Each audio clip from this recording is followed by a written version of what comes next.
Boy. Okay. Hi. We are gonna do some things today. That's not what I'm trying to do. What am I trying to do?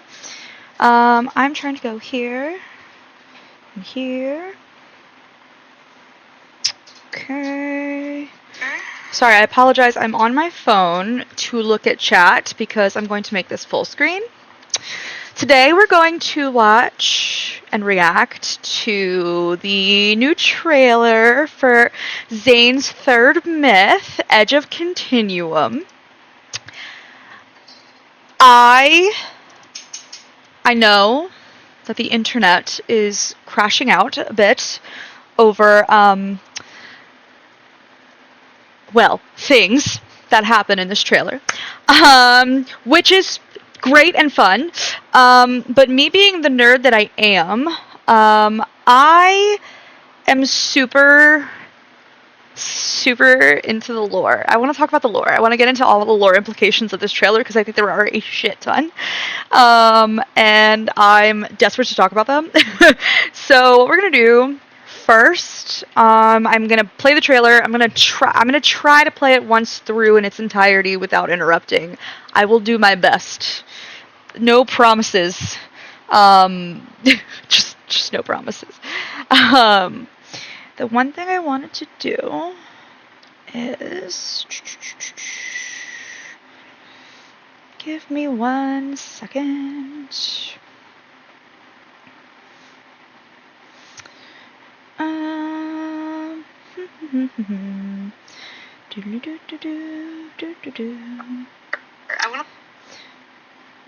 I wanted to see if... No, I can't do it from there. So, if you guys don't mind, we're going to do something really quick, but I'm going to take this off here. I'm literally just going to go to my Twitch, because it says right now I'm playing Planet Coaster 2, which is absolutely not the case. So I'm going to go address that really fast. Give me a sec. I'm going to edit this.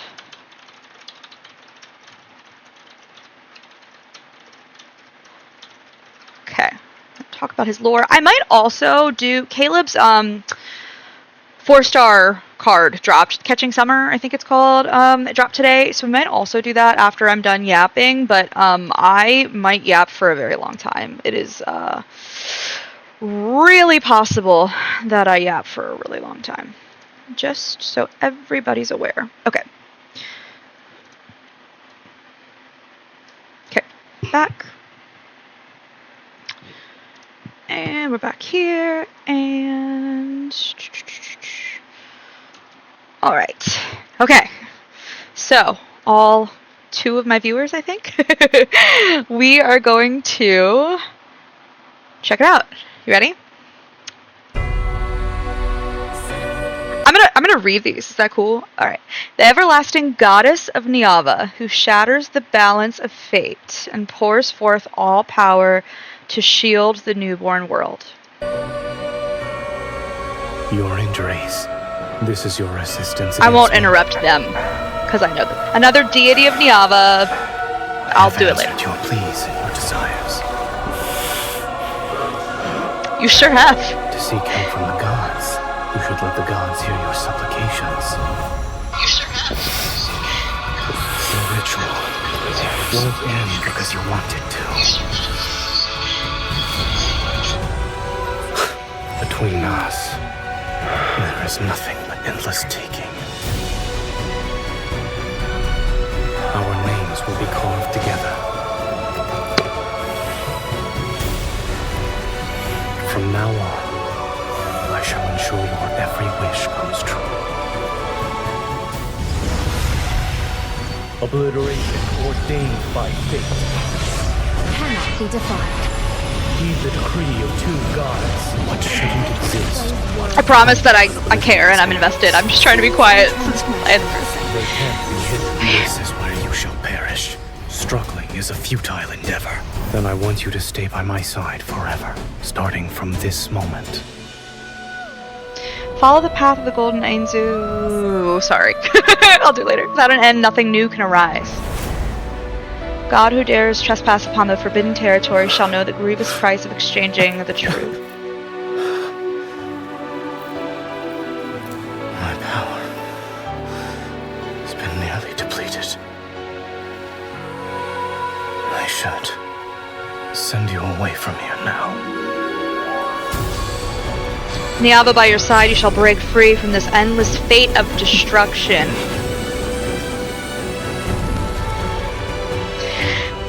Within this incorrect order. I have chills. I'm sorry. The lore! I'm dying. I'm fucking dying. I know, everybody's dying about the back shots. Yeah, the back shots are great, but the lore, though! I can't. He looks so good. You have truly gave all your power to me.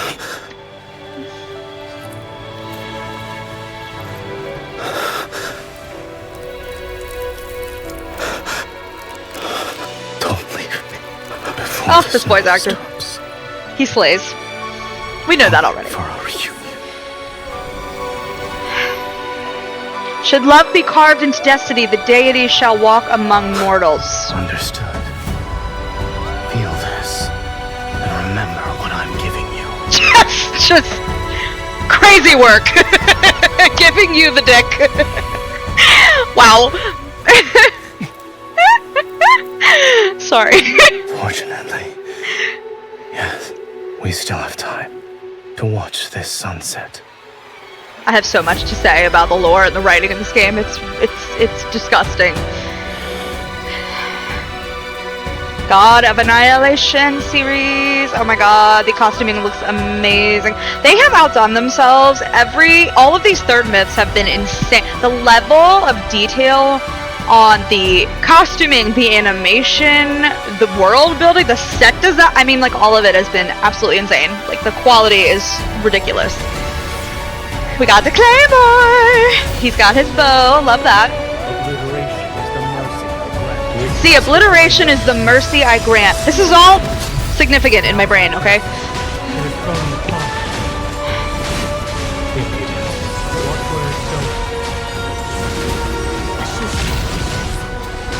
You know, I meant to make this full screen. I'm an idiot. That's cool. Any more losses? Don't stare into the darkness. Don't Seek stare. rebirth. Seek rebirth.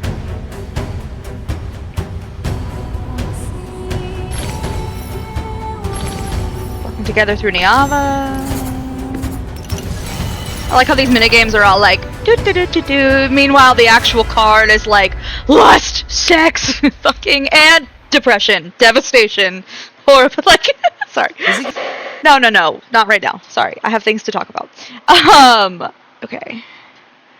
Let me. Oh, I don't mean to do that. Sorry. I'm trying to go. Is there a way? I think I'm probably just gonna have to let these ads play. Getting real hot quick. in here. Sorry. We're just gonna let this play real quick and then.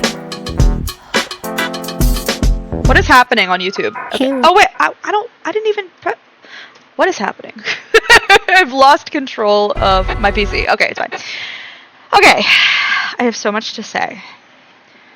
And I don't know where to start. Okay, first of all, we will address the elephant in the room. Crazy work with the sex on the sundial. Crazy work. It's giving. Actually, well, I was gonna say jokingly, it's giving Jaime and Cersei boning next to Joffrey's tomb in Game of Thrones, but not really. It actually gives more of a ritualistic thing. And when I was first watching this, and I was thinking about how, like, and this is what I'm about to say. I'm about to say, like, oh, like, the joining of a man and a woman biblically is viewed as, like, a spiritual act. I am not trying to discredit, like, other genders and sexualities at all. I'm just kind of referencing, like, religious beliefs and rites and stuff, and that tends to be what's referenced in text.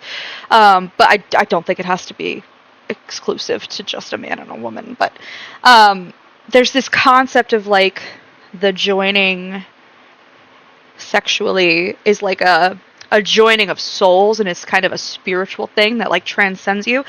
Plato in his work Symposium, actually posited that originally we were all creatures with 2 heads, 4 arms, 4 legs.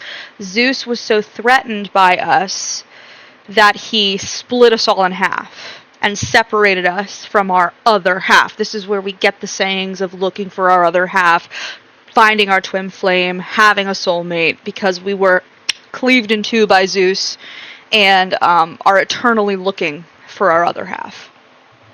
So, in this way, I can see how, yes, this is pretty saucy, but like it's also, it could literally be a ritual on that sundial, kind of a faded theistic thing, especially also because he says, as they are mid-thrust, he says that their names will be carved in the Destiny Stone and their fates will be forever intertwined. So, like, I very much do believe it's a ritual. Choosing to make that ritual sex, sure. Weirder things have happened. Religions love to do that stuff. P.S. Cyberspace Maz is going to have one hell of a time analyzing this. Oh, she's going to love it. Okay, but so that's the big elephant in the room, and we can go back and watch all the spicy parts if you want to, guys. I'm more than happy to facilitate that here. But what I want to get into lore-wise, I'm going to start by saying my theory. And I used to, when I first started playing this game back in February, I said it as a joke, and then as the months went on, it became more and more serious, and then the last few months I've been very serious about it, and I feel very vindicated. But I think Zane is Astra. We can go frame by frame through the trailer, and I can give you some of the evidence that I was seeing and thinking about, but I can also give you a quick overview. Things that have kind of come up for me over the last, several months playing Lads. I have said for a while that what's really interesting to me is Astra seems hell-bent on MC's destruction. And let me also say, we know that Zane is the I don't remember his official title, but the keeper of the Fractal Library, right? And the Fractal Library is a pocket that exists outside of time and space that contains all the novels, stories, really, just tend to present as novels, but they can also present as other things. But anyway, stories of all the universes in existence, like their beginnings to their endings, right? All stories have a beginning and an end, right? So, why is Astra hellbent on destroying MC? Why do I say that he's hellbent on destroying MC? Well, we have been shown in several, first of all, the main story. Second of all, the myths. We have been shown that Zane is an emissary of the divine. And his goal should be to eliminate MC. That was part of why he lost control as a child when they were kids together and almost killed her. Unalived her, sorry. I don't know about censoring stuff on the internet. I'm so new here. We know that in his Foreseer myth, he's not supposed to leave the tower, yes, but he's also not supposed to save MC. He is not supposed to give her the Creatio Protocore. And he goes against this tenant, and he is punished for it. He is killed for it. He gets taken over by the Black Ice, and, he sacrifices himself for her. So I think it's safe to say that Astra's will is that MC be destroyed. Okay, why? Well, what we know about MC is that we know MC is effectively immortal. Anytime she dies, she reincarnates. She is reborn. And Ever and like the researchers with the Gaia Research Center for the Unicorns program, but not just. I mean, we've also seen like in Xavier's original myth, and the planet of Philos, that she is kind of used or viewed as, I should say, quote unquote, an inexhaustible energy resource. So MC sort of directly contradicts Astra's entire... Astra loves to couch all of his shit as fate.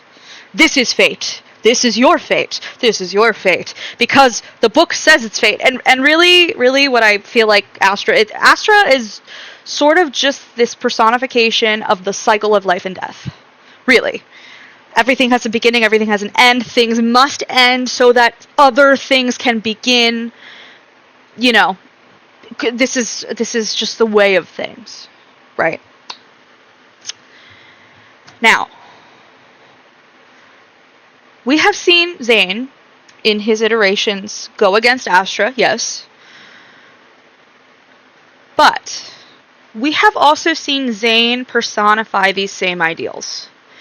Zane in the main story, this was specifically addressed in Death and Rebirth, which was pretty much the Zane show. Please excuse my barking dogs in the background. They do this every day when the mailman comes. So, from Death and Rebirth in the main story, we know that, okay, so Zane is cardiac surgeon, head of the department of Oxo Hospital. He explicitly... Oh my god, I am so sorry. Please excuse my dogs. I don't even know. I wish I could mute myself, like...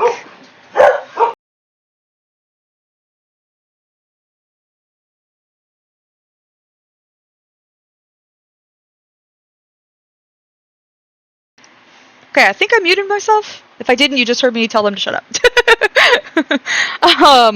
Okay, so. In the main story, Zane, sort of explain, and it's several times. First, he's giving a lecture on kind of the ethics of medicine and how they fight disease, but they should never try to effectively make anybody immortal, right? Then he also, when he and MC infiltrate Ever, and Carter's like, oh, what made you change your mind, and and Zane's like, well, I still don't think that people should be immortal, but I think the only way for me to kind of understand is to be here on the frontier of the science. And anyway, but then he pulls the bait and switch and goes against Carter, and he is he explains very,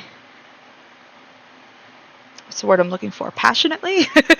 He is very vehement about how immortality is a perversion of the cycle of life and death. How, as a doctor, his role is to alleviate pain and suffering and to extend a life that may be otherwise impacted by, shortcomings of the body, but not to grant immortality, and immortality is unnatural, and that men should not be playing God.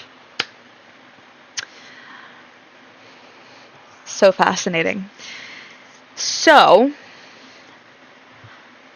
I believe that I already said that I think that Zane is Astra, but how could that be? What are we dealing with here? I think, and we can go through the trailer and I can give you some more of actual concrete evidence, but what I think is, we know that in this trailer the MC is the goddess of Niava. I'm actually looking, if you look at this frame I'm on right now, the everlasting goddess of Niava. Really? Guys, this is my life. The everlasting goddess of Niava.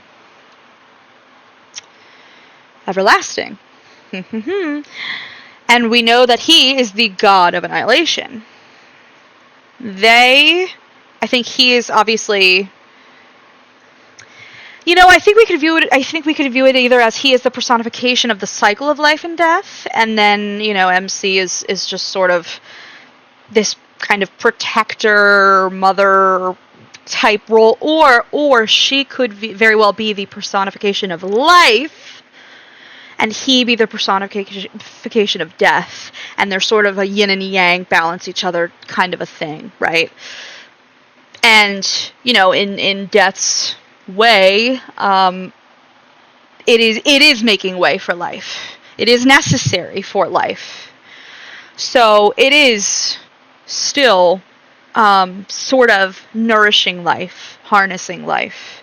But anyway, I think that's going to be challenged. I think these two are going to fall in love. In the very beginning, he says your injuries, you know, you need to heal, offer supplications to the gods, and then things get freaky. But I think somehow she gets injured. I don't know how that's going to be, but he's going to lend her his power so that she can heal. And through the act of loving her, at the very end, what did it say? Hold on. Let's go. Where was it? I gotta find it. Hold on. Sorry. I just want to find it really quick. Was it this end or was it... Did I went too far? Okay. Nope, went too far. My apologies. Hold on. It's the end of this. Okay, got it. Should love be carved into destiny? Now remember, when they are getting it on the sundial, he says, let our names be carved into the destiny stone for our fates to be forever intertwined. Okay? So should love be carved into destiny, the deity shall walk among mortals. Okay? So, I think we have effectively... I think this can go both ways for them. I think that their love is carved into this destiny stone, and it does intertwine their fates for ever and ever, amen. The deity, they're both deities in this case, shall walk among mortals. Well, they are walking among mortals in the main story, aren't they? But even more than that, I think what we're going to see... So Zayne, God of Annihilation Zayne, in this myth, he becomes weaker and weaker until he's basically going to expire. He wants to kind of get her away from the crumbling palace, because it's, you know, he's going to expire, but like also his tower. I don't exactly know where this is. I have a couple theories, but the structure that they're in also starts to crumble and collapse. He's trying to save her with his final moments. And instead, well, first of all, we get a Spider-Man moment that damn near gave me a heart attack because I still have PTSD. Thank you, Andrew Garfield and Emma Stone. But when they have that moment, and she transfers all of her power onto him, which I believe causes her own end, yes, but also gives him new life. You know, he was about to expire. Then he doesn't. And so I think what we're witnessing is, should he be Astra, and maybe he's not, she has a corporeal body. She has a mortal body in any and all of these myths and universes that we've seen her in, right? But she is always reborn. Always. Sometimes it is quite literally the same body that's reborn, like in the main story. Other times she reincarnates. But she is always reborn. That challenges Astra's entire being. That's Astra is cycle of life and death. Life dies to make way for new life. And it's not for Astra, I mean. Let me say for Astra. I'm not talking like forever, you know. But I think for Astra, that's a very final kind of thing. So if there is reincarnation in Astra's lore, I don't think it's quite so literal, like, here I am, here's my soul again, and I'm back, and like I have on my like, I think it's more of a metaphorical kind of thing, right? Like, I die, my body returns to the earth, and I start to decompose, and like the earth reclaims me, and I feed the fungi and the animals and the plants, and like they are nourished and like blossom because of me. And so in that way, I live on. But I'm not literally reincarnated and living again as my soul as it once was. At least in Astra's existence, his framework. I think MC completely challenges that. There's another... Hold on. Well, I mean, she's... So anyway, so she's... I have so many things to say. So she challenges that. And I think by intertwining their fates the way that she does, he is now going to be in this cycle of rebirth. Death and rebirth, right? He says, when she freezes... Before the snow stops. This is the last divine prophecy. I'll wait for our reunion. So, and we also, I mean, also just playing the game, right? Like, we know that Zane has manifested in other ways. Foreseer, Master of Fate, Dawnbreaker, the main story Zane that we know and love. So I believe that he is reborn. Now, if you want me to... Oh, and you could say, well, what if he's just a different deity? Why does he have to be Astra? I think... And this could be a little kooky, and that's okay. You don't have to go with me on this. I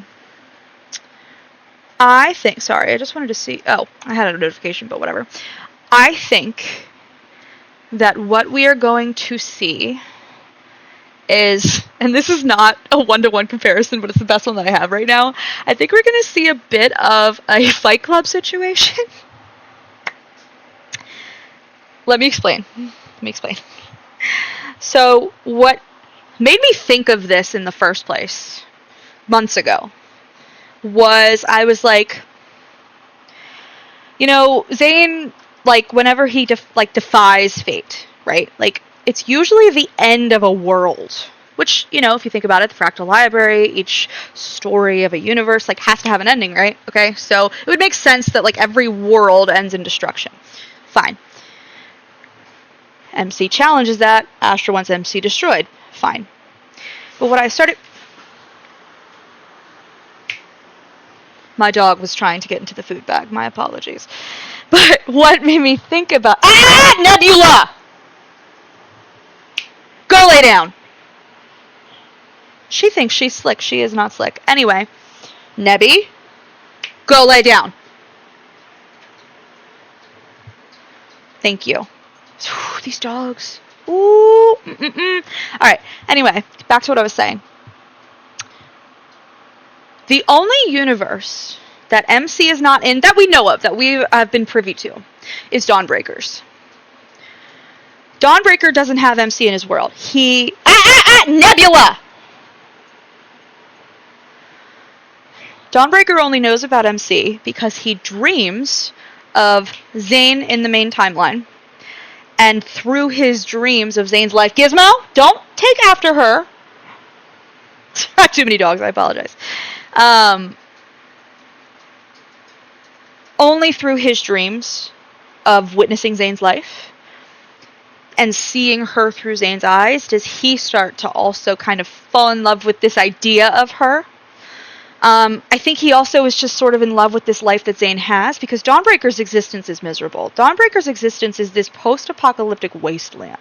Everyone is turning into these Wanderer Alterum things. Society is gone. Humans are effectively gone. Dawnbreaker is completely alone and isolated. And he lives in this perpetual cycle of just, like, ending the suffering of these warped creatures. Kind of a real harbinger of destruction, eh? So, that's the only universe that we know about that MC is not in. Every other universe we know about that has MC in it, which is, you know, all the ones that we've seen, MC saves the universe in some way. So, for example, we just had Xavier's King of Dark Knight myth. If you are familiar with Xavier's story, if you did the myth, you know that it's kind of an alternate future timeline that ends up being, for lack of a better term, erased. The King of Dark Knight is basically what would happen should Xavier not get stranded on Earth in the Traceback 2 with all the backtrackers if he were able to return to Philos. He returns, MC is already dead at this point. And so now Philos doesn't have any sort of, sustainable, inexhaustible energy resource because he didn't succeed in his mission with the Traceback 2. And it descends into this, basically purgatory-like state where, the Philosian people are, kind of immortal in that, not immortal like that, their bodies die, but their spirits are cursed to be stuck on this, in this horrible plane of, darkness and dread, and, they can be killed by Xavier's blade, but, they are then reborn again with, the new moon, I think. It's just, this endless cycle of limbo. MC is reborn into this timeline. Well, she's debatable. There's a little cult of these revenants that and they summon her. But so anyway, so she appears. She is the one who is able to basically reset the timeline back to the moment of where a timeline splits. Why can't I think of that name right now? I want to say dissection, but that's not the right word. I mean, it works technically, but it's not the one I was actually thinking of. It's fine. Whatever. She is able to return to that moment. She goes to the tree. I want to call it the Tree of Life. Is that what it's called? Or have I just consumed too much nerdy media and I'm blending them all together in my brain? That is possible. But anyway, MC is the reason that timeline pretty much gets extinguished. And this kind of horrific hellscape doesn't end up existing at all. And I mean, she has this affected, right? I mean, so in Raphael's myth, she's the bride of the sea god, and he has to sacrifice her heart in order to gain his full power, but he's in love with her, so he doesn't want to do that, but she ends up giving him her heart anyway, so that he can regain his full power, and Lemuria won't fall, and ba. Now there's, this whole cycle of back and forth with those two. I'm getting off track. Anyway. Every timeline that MC is in, there is still hope for the future, is what I'm getting at. And I found it very interesting that the one timeline that she's not in is Dawnbreakers, where it is kind of a post-apocalyptic destroyed world. And not only that, but Dawnbreaker's interesting. We've seen him in the main story twice. Which, I freaking love Dawnbreaker, so I was super pumped about that. But Dawnbreaker appears twice. He appears the first time in, I can't remember what the chapter's called right now because I don't take notes and I don't prepare myself for these videos like I should, but here we are. The chapter where you can choose the 3 branching stories for Zane, Xavier, and Raph, and you can pick any path to do. I did all 3. You don't have to. You only have to do 1 to get through to the next chapter, or you can do them all if you want to. In ZAYNE'S, he and MC get stranded in a protofield distortion where they basically get locked inside of his nightmare that he's constantly having about Dawnbreaker. And then also recently in Death and Rebirth, we have I'm gonna explain more when I talk more about the theory that I have, but when I first watched Death and Rebirth, I was I don't know if Dawnbreaker is taking over Zane's body and possessing him. I don't know if it's a split personality type of thing. I didn't know. But we've seen him twice. And one of Dawnbreaker's hallmarks is also his black ice. We've seen his black ice many times, and it's the reason Zane has his scars all up his arms when he loses control of his evol. That black ice tends to kind of take over him. But whenever Astra is inflicting his I guess I would say will or like punishment on Zane. So for instance, at the end of his Foreseer myth, when he defies fate and Astra to save MC, he gets consumed by black ice. That is it's a very destructive force. So I have this theory. You know, Zane is also extremely he is all about self-control. I mean, the man is that's his entire existence hinges on self-control. Not losing control of his evil, not hurting MC, not harming patients. And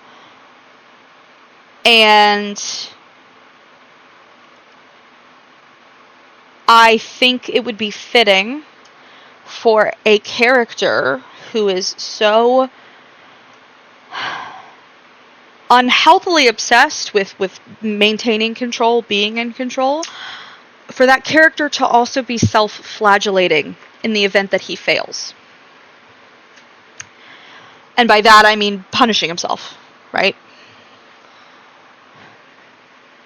So and this might be kooky, I don't know, but I have this weird feeling that when Astra loses MC,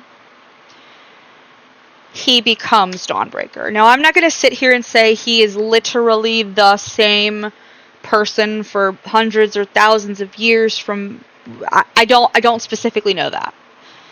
But what I do think is the Zane that...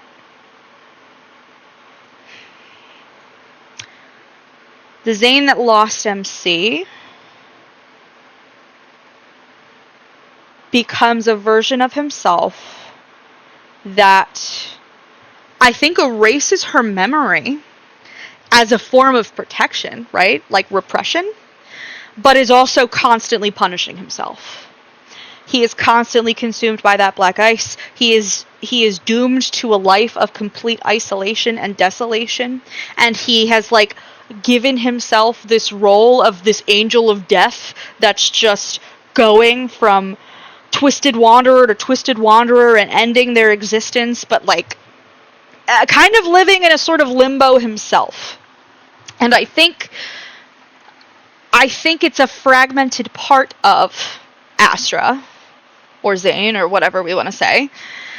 I think the Zane that we have in the main timeline, when he gets too close to certain things, right? Whether that's too close to MC's kind of immortal existence, or even dealing with Alterum, I think we see that other part of him get triggered and take over, which is why I was kind of saying it reminds me a little bit of Fight Club, where you have the main character have these moments of total dissociation. He conjures up Tyler Durden, and like these things happen, blah, blah, blah, but it was actually this fragmented part of himself. I kind of am wondering if that's a similar thing we have going on with Zane as Astra. I also wonder, the tower that they are... I don't know if it's the same as Foreseer's tower. It might be. We have to remember that, like, all of these things... Time is not linear in this game. Time is like a web. And so nothing is necessarily chronologically, like, before or after. It could all be kind of simultaneous or parallel, like, happening in all, like, parallel realities, right? So it could be the same tower as Foreseer's tower. But I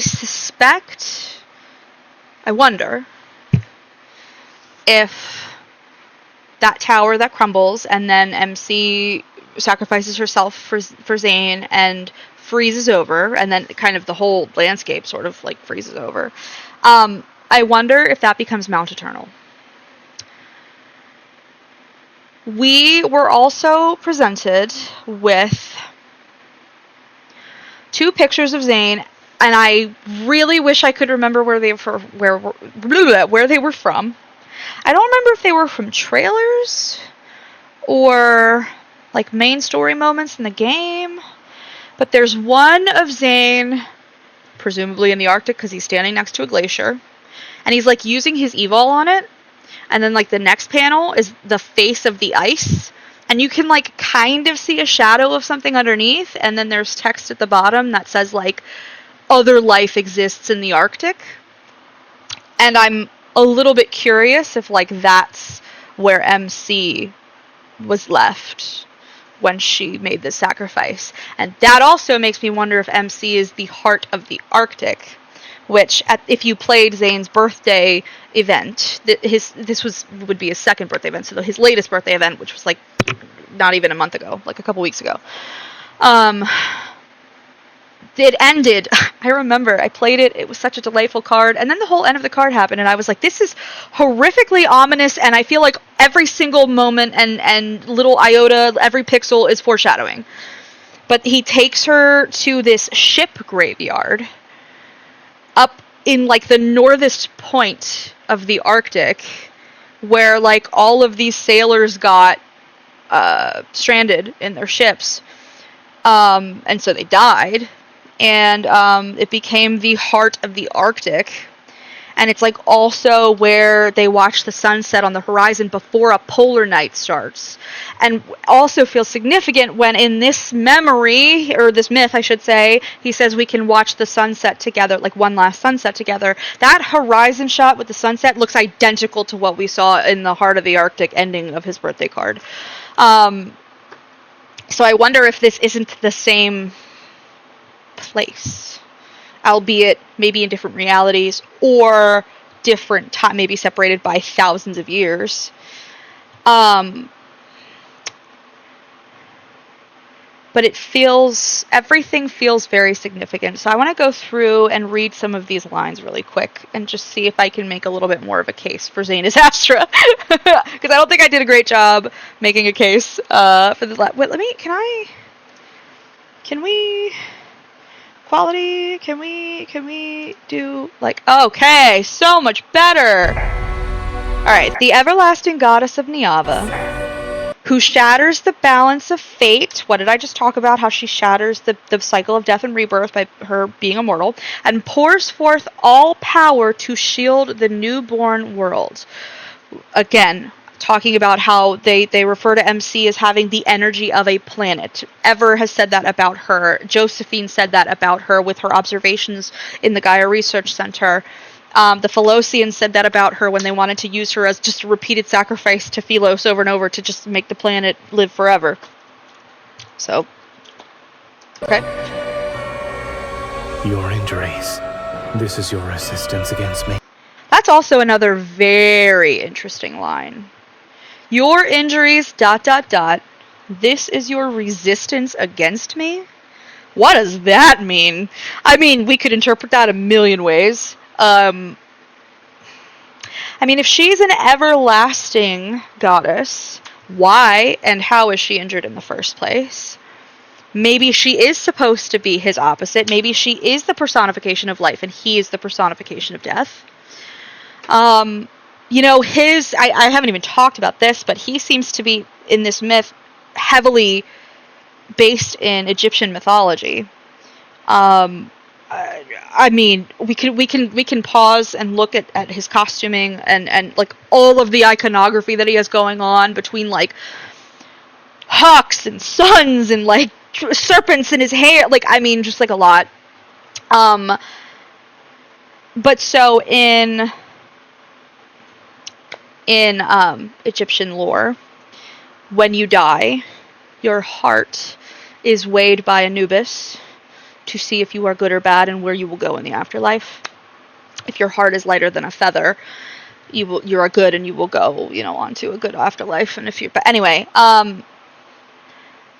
and our Zane in the main timeline is a literal cardiac surgeon. I mean, that's a little bit on the nose for a metaphor, right? He also, though, uses at one point like a golden thread, kind of like as a rope or like a whip in kind of like a Kiki BDSM way, but that also makes me wonder if it's the thread of fate. There's a golden thread of fate in Greek mythology that the fates use. The three fates, they're the three sisters that are blind, and they cut it to determine like where your life will end. kind of a deal. I wonder if that's what he's using, because he does talk literally about intertwining their fates. That's what he does when they carve their names in the Destiny Stone. So, when he says, this is your resistance against me, I wonder if life, being mortally injured, could be resistance against death, in that now she's kind of blurring the lines between their duality. But I don't know. That could mean anything. That could mean, like, maybe she hurt herself trying to escape him or something. I mean, maybe it's more literal, right? I don't know. We'll just have to play it to see. So, another deity of Niava. I find that really interesting that that's in quotes. That feels very interesting to me. So I don't know if he's actually a deity. I don't know. Or at least not one in the same way that MC is. I don't know. Hear my supplication, heal my wounds, and bestow upon me your power. Hear my supplication. That's like a divine swearing of fealty, sort of. Here I am, a suppliant at your feet. I'm offering a prayer, or like like a sacrifice or something. Anyway, heal my wounds. We know she's injured, and bestow upon me your power. Again, she's injured, right? Okay, so interesting. I have answered your pleas and your desires. To seek help from the gods, you should let the gods hear your supplications. Oh, the power of annihilation. Feel okay. I can't read this line with a straight face now after what we've seen. Feel this and remember what I'm giving you. Wow. Anyway, yeah, I can't. I'm sorry. There's so many jokes in my head right now, and I have to, like, not spew them all from my face. Anyway, the power of annihilation. Very interesting. I feel like, again, kind of what I was talking about with, like, death makes way for life, right? Kind of like, I feel like a good metaphor that we can use in, like, just regular biology is, like, frequently, like, wildfire events. The kind of burning of certain deciduous areas can, like, make way for new life to then grow. It can actually be very healthy for the ecosystem, not when they get out of control. I'm talking about in a world not riddled with climate change. But yes, it used to be very much a kind of balancing of the ecosystem when natural wildfires would occur. Also, I'm so sorry, I paused it again. He's got this triangle symbol that he uses several times in this trailer, and I want to know what that's about, and I need to look into them more, but we'll keep going. Your ritual. Won't end because you want it to. That one's a little grapey to me. I don't love that. I mean, I could be reading that wrong, but will you swear in Niava's name to exchange with me, even though we stand on opposing sides? Again, this triangle, I don't know. I do remember, you are going to laugh at me for what I'm about to reference, because I don't remember Harry Potter and the Deathly Hallows. The triangle was the symbol of the Stone of Resurrection, or whatever the hell it's called. It has been so long since I read it. Also, fuck J.K. Rowling. But that was, I think, based on older lore. That's the only reason I brought it up, was because I believe that was also based in ancient myth that I can't remember right now, but I think triangles have something to do with death, and I can't remember where that's from. I'm gonna look it up after we finish this. So will you swear in Niava's name, she's the goddess of Niava, so that makes sense, to exchange with me, even though we stand on opposing sides? So this is kind of what we were just talking about, this give and take. He's giving her a power so she can heal, but then that kind of makes him weak, and then he's going to expire, then she gives all the power back, and blah blah blah, she sacrificed herself for him, da da da. Okay, anyway. Between us, there is nothing but endless taking. He says that. He says... Sorry, I'm also looking at this sundial. I really wanted to see the sundial, because I wanted to see if it had a similar symbol on it to the flux nexus. Oh my god, why was that so hard to say? The stone that Xavier shows us in the main story, like, pretty darn early on. I can't remember what chapter, but it's really early, because I just started a replay. But that symbol that's on that stone pops up in several places. I think some of the battles that you do in this game, on the floor, that symbol appears. And so I just wanted to say, but I don't think, this is not it, I don't think. This looks like a regular, 1, 2, 3, 4, 5, that, well, that doesn't make, what? 2, 3, 4, 5, 6, 7, 8, 9, 10, 11, 12, 13, 14, 15, 16. 16? Heh.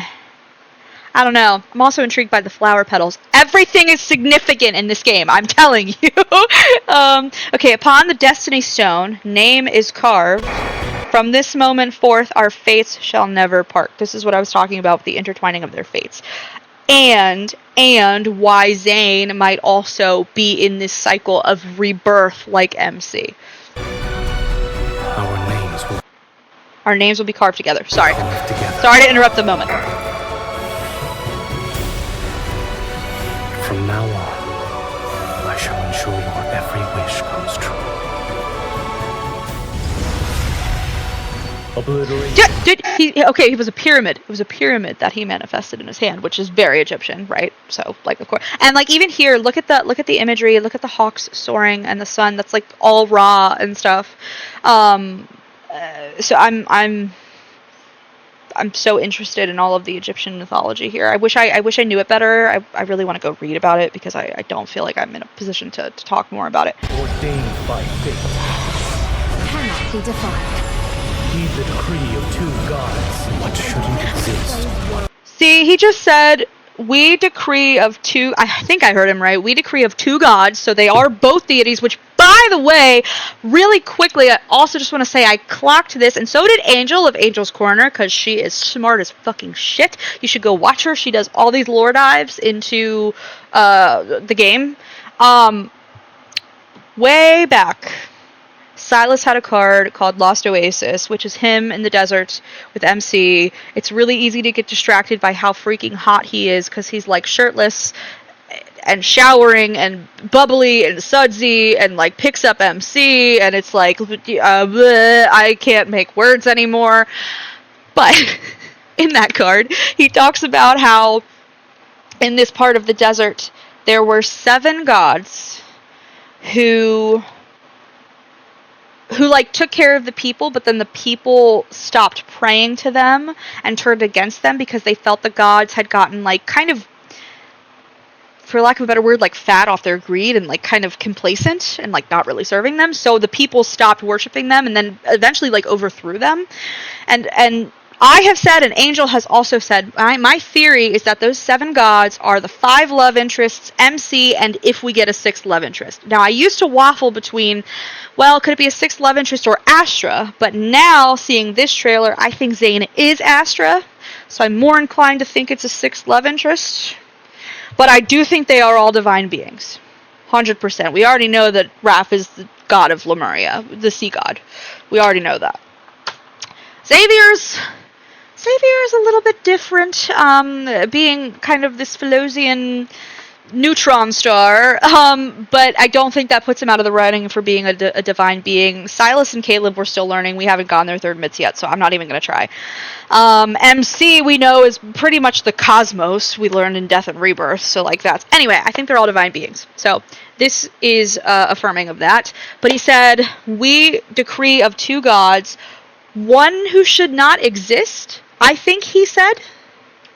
So this is more of that MC is like this interruption in this divine formula of everything lives, everything dies, everything lives, everything dies. And it's this cycle, right, of life and death. And MC kind of introduces this variable that's not supposed to be there, which... If I were getting really sciencey and really nerdy, I would kind of start going into, like, quantum physics and about how, like, time is like a circle and shit. But, like, let's not do that right this second. Crumble in Oblivion's hands. Sins and transgressions. They can't be hidden. This is where you shall perish, struggling. I'm also very intrigued by the blindfold that he has, and she does this movement behind her head, and you can see the gold thread extend from her hand and wrap around him. But she also says in that animation, she says sins and transgressions. I am not entirely positive what to make of that. I am not as familiar with... I know that there's like a blind seer lore in like several cultures, but I don't know enough to say, so I don't want to say and just make things up. I don't want to do that. I'm just looking at, I mean, like, look at the sun iconography on his arms. There's more birds here. I'm trying to understand. These almost look like waves. I don't really understand. I'm struggling as a futile endeavor. Wow, that sounds like Astra. Is a futile endeavor. Then I want you to stay by my side forever, starting from this moment. Follow the path of the golden Ainzu. We're looking at a river here, so I'm guessing that's a river, but I don't know. Through the corridors of the divine tower. Okay, we have the tower again. Unto edge of continuum. That also, the title of this myth was something I wanted to touch on too, because if you think of a continuum, you think of if I think of a continuum, I kind of think of a like a spectrum. That's probably not the right word. Let's talk about that later. Hold on. Without an end, nothing new can arise. This is the unshakable law that governs all realms. Hello, Astra with neon signs. What? That's like Astra's mantra. Up, down, sideways, backwards. That is all Astra. God who dares trespass upon the forbidden territory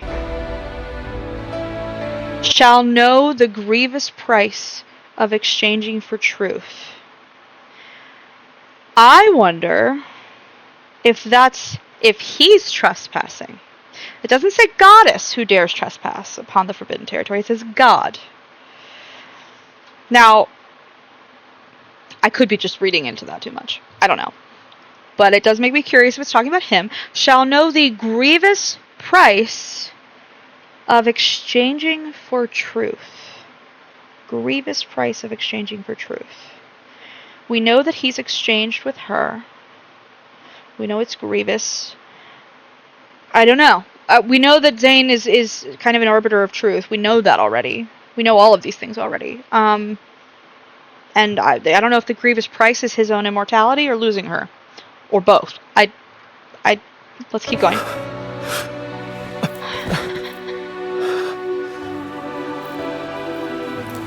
power.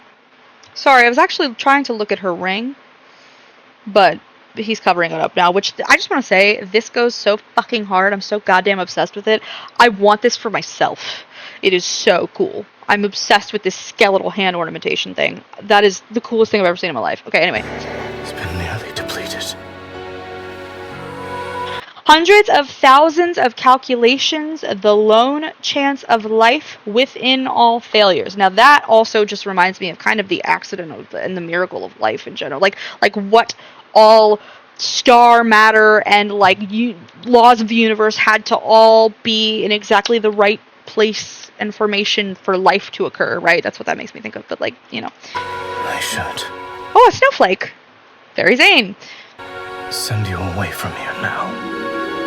Yeah, he's trying to send her away because this place is about to collapse. This is where he does a triangle. With Nyava by your side, you shall break free from this endless fate of destruction. So he is not going to be destroyed here. She will save him. We know that. But also, that could be speaking, zoom out more generally, about Astra's kind of inevitable tenet of everything must end.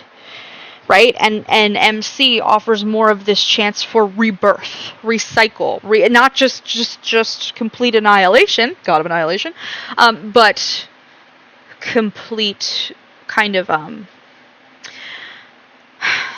the law of physics that says matter is neither created nor destroyed. You know, like everything is maintained. That's kind of how MC is. All right. This is a beautiful animation, by the way. Like, just the micro expressions they have been able to animate in all of these characters are, I mean, she looks so heartbroken here, and he looks very, like, resigned. That's the, like, committed to his act. Anyway, sorry. Within this incorrect order exists a single variable. Okay, so are we calling it incorrect that everything must die and everything must end? And is there a single variable? MC? If gods have selfish desires, if it's you, there's that triangle again. I've got to go look at what the hell that is. Give me your hand. Me having PTSD flashbacks from Spider-Man 4. Same with my dogs, clearly. Not really. I don't know what's happening. They do this. This is my day-to-day.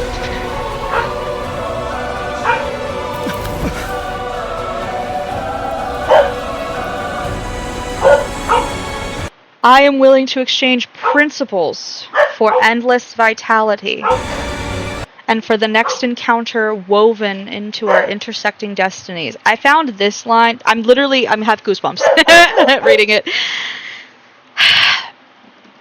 You know, originally when I read this line, I really thought I was talking about Zane, because Zane has very strong principles. Like Zane, even just in the main story as a doctor, has very strong principles about not acting as God and not perverting the cycle of death, right? Of life and death, I should say.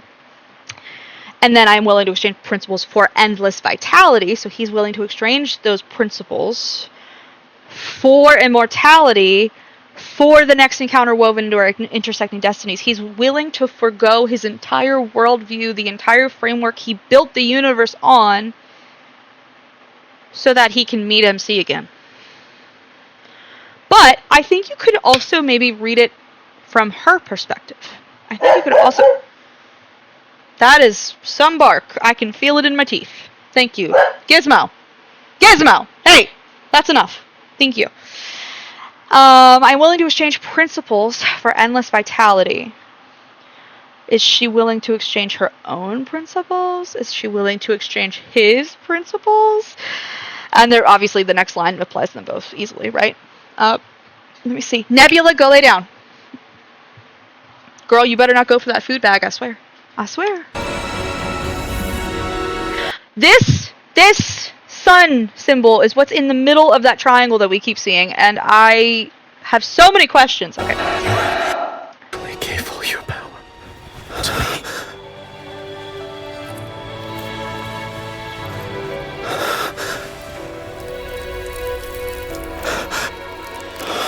Don't leave me before the snow stops. This is the last divine prophecy. We know that Astra is all about his divine prophecies, because when Zane was Foreseer, emissary of Astra's will, all he did was divine prophecies. All he did was tell divine fates of people and universes and things. And then the Master of Fate, same thing. And same with his position in the, running the Fractal Library. This says this is the last divine prophecy. To me, when Astra... Let's forget Astra for a second. Even just in the context of this myth, not thinking this is Astra, just thinking this is its own character, whatever. Whenever this god says fate, to me that really just means death. It just... Anytime he's like, this is your fate. This is your fated blah. It really just seems to be like a KO of like, okay, this is your end. Fate is like a synonym for end. And I think that is also the case for Astra, with what we've seen of Astra. Which, again, why I think Zane could be Astra, but I digress. To say that this is the last divine prophecy, we have ended fate. Have we completely defied fate? Does fate, as it once was known, no longer exist? Perhaps because now this deity is intertwined with MC's cycle of rebirth? Did she Was it her that interrupted the process? Or has it just changed his worldview that he no longer imposes that will? Or, I mean, I don't know. We could read that a whole bunch of different ways. The other thing I think is interesting is where is this... I was talking about how time's not linear and it's kind of a web and, like, this is the last divine prophecy. So, like, Astra's gone. What? I don't... Where does this... I'm trying to gather my thoughts. I just said to literally out loud, time is a circle, right? Or like time is a web. And I don't need to think about it in linear terms. So like,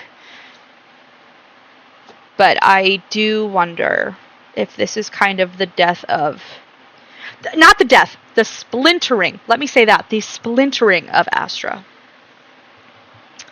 I'll wait for our reunion. Should love be carved into destiny, the deity shall walk among mortals. I wonder if that is the final prophecy. At first when I watched this and he said, I'll wait for a reunion, I thought that was the last divine prophecy, but I think it's actually this. Should love be carved into destiny, the deity shall walk among mortals. Now, we know that their love is carved into destiny, into the destiny stone, literally, as they are making love, on top of the destiny stone. The deity shall walk among mortals. I don't know if that is supposed to indicate to us that he has become mortal. And I don't mean to say that he doesn't reincarnate. I think you can have a mortal body and still reincarnate. Clearly, MC does, right? Or just that the deity shall walk among mortals. So does he still have these divine powers, but he walks among mortals? I talked about this kind of splintering of Astra's self and identity and memory, right? Maybe he walks among mortals because he's been splintered from that. But Death and Rebirth was also very interesting because we learned more about Zane and how that child and him had already interacted before and he'd already been approached to run the Fractal Library. And so, like, I think Zane actually knows more than we think he knows. I'm not going to sit here and say that he, like, knows that he was ever a god of whatever, annihilation or fate or anything, but I think he knows more than we know. This game loves to give you breadcrumbs, very slowly, little bits at a time. It's part of why I love it. It's also part of why it's infuriating, but it's so good, so compelling. So I don't know if we're supposed to think that, like, could he regain his full power if he, like, reconstituted all his selves? Would he even want to? Would that mean that, like, these inevitable fates have to happen again? The other thing that's very interesting is he said this is the last divine prophecy, which seems to indicate, like, okay, this is an end to my decree that all must die, all must end, like, everything ends in destruction, blah, blah, blah. However, Zane in the main story does still have these breakthrough moments of almost killing MC. Why? I don't know. I'm just asking the question. I don't know if that means Astra could be somebody else entirely and I'm just full of shit. That is absolutely possible. Do not take what I'm saying as law. We're going to find out Thursday what the hell's happening. I could be completely off. But could it also mean that maybe a part of this splintering hasn't sacrificed that kind of, like, core tenet of destruction being necessary to make way for life? Maybe. It could also be, we were just talking about how time's not linear in this game, so, like, maybe this is, like I was saying, like, these things kind of happen, like, concurrently or, like, parallel to one another, so, like, maybe it's just a function of that. I don't know. I desperately want to know. I am so curious. But I don't know yet. I'm super, super, super fascinated. This also looks like pseudo hieroglyphs right here, which, like, makes sense if it's, based in Egypt, but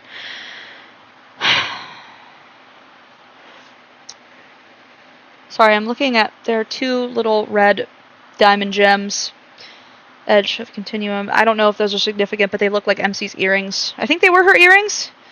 There was some jewelry she had on. Let me look. Let's go see. Understood. Feel this, and remember what I'm giving you.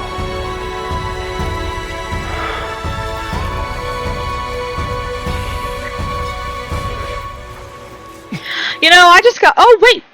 He's wearing one on his neck. That's... Okay. Hold on, go back here. Sorry, I'm not trying to be like... You see her earring? Oh, she has one on her neck! Up. Mystery solved. The end. Again, kind of another, like, visual, right, symbol of their connection, their fates being intertwined, etc., etc. There's a similar diamond shape on the sundial, too. That's interesting. Fortunately, yes, we still have time to watch this sunset.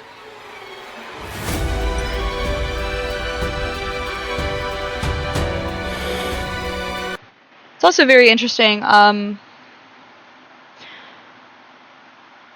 Sunrise, you think rebirth. Sunset, you think death, really. You know, the end of, right? And he's coming to the end of his life as his power is fading. And so, again, kind of this finality to the act. I can watch this final sunset. But MC is kind of this representation of, nope, a new day starts, right? The cycle of death and rebirth, not just annihilation, not just destruction, but an entire cycle. Very interesting.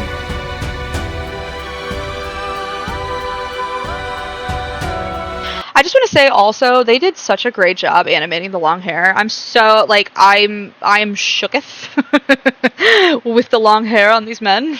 I love it on Raph and Xavier and Zane. I'm gonna love it on Silas and Caleb. I'm beside myself. And but they did a great job animating the hair, because the hair did not always look so great. They've gotten, like, exponentially better the longer that they've been developing this game. So.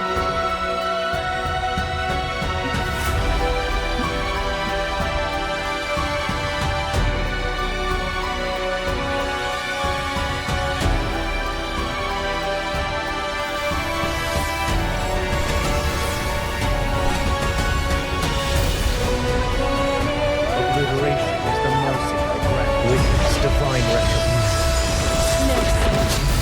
Now's our chance. It is thrown upon us. Impudence. What were so? She's got some pretty good crowd control with this Claymore. That's nice to see. Any more losses? Don't stare into the darkness. Seek rebirth. Don't stare into the darkness, seek rebirth. That's fascinating, because it sounds like the opposite of what you would expect him to say, right?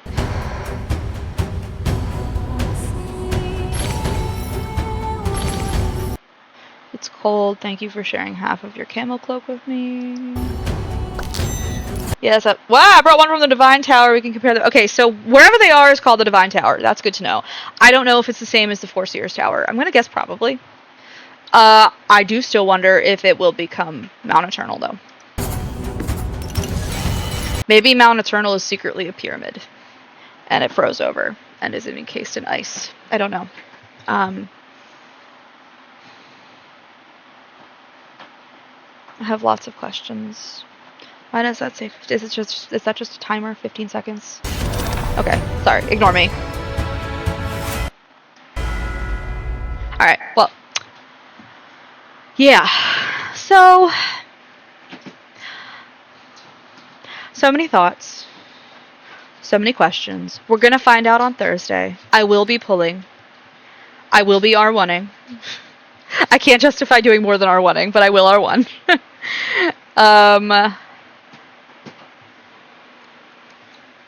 And I really think ZAYNE'S Astra, and if I'm wrong, I'm wrong, and that's totally cool.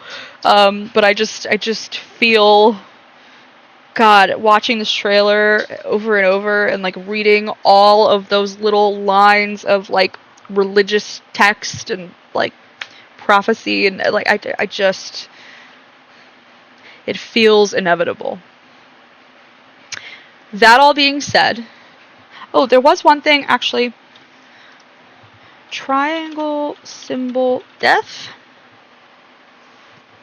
Oh, well, that's not what I was going for. Okay, that's depressing. Nazi concentration camp badges. No, sorry, that's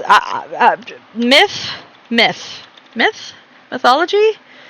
The primary triangle symbol associated with death myths is the Valknut, a Norse symbol of 3 interlocking triangles. Interesting.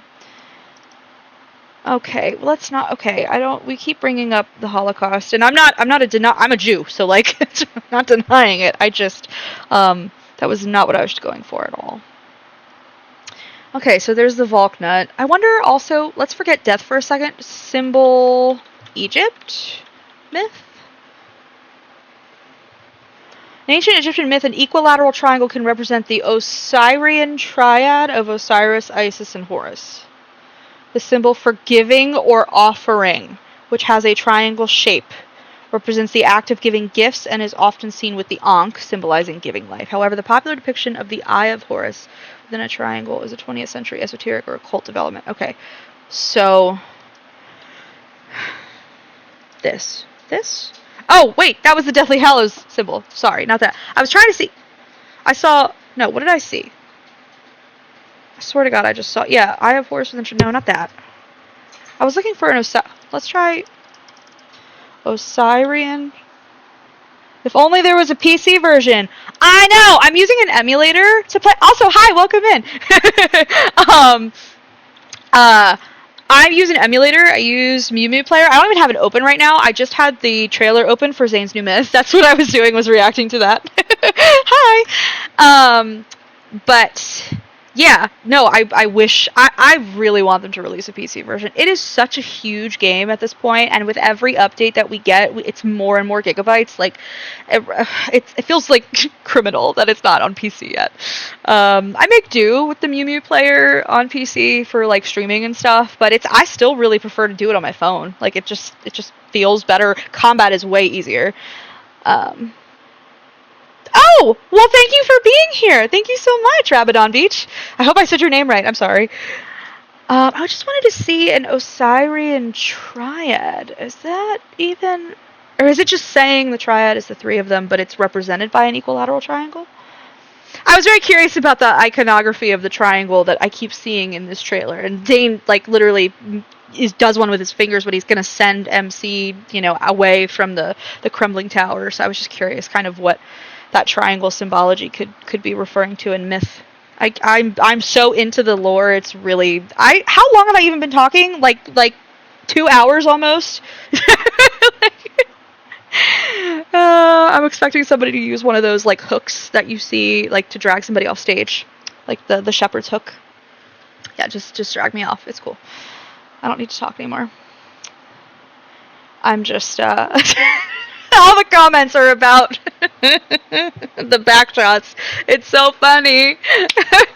And it's not that there's like, yeah, like we could talk about that. We could crash out about that together. But like, really want to talk about the lore because I just think the lore is so deep and interesting, and I really think that we're gonna get this big plot twist. And I'm so excited to see what happens. I was literally so excited after this trailer drop last night. I could not sleep.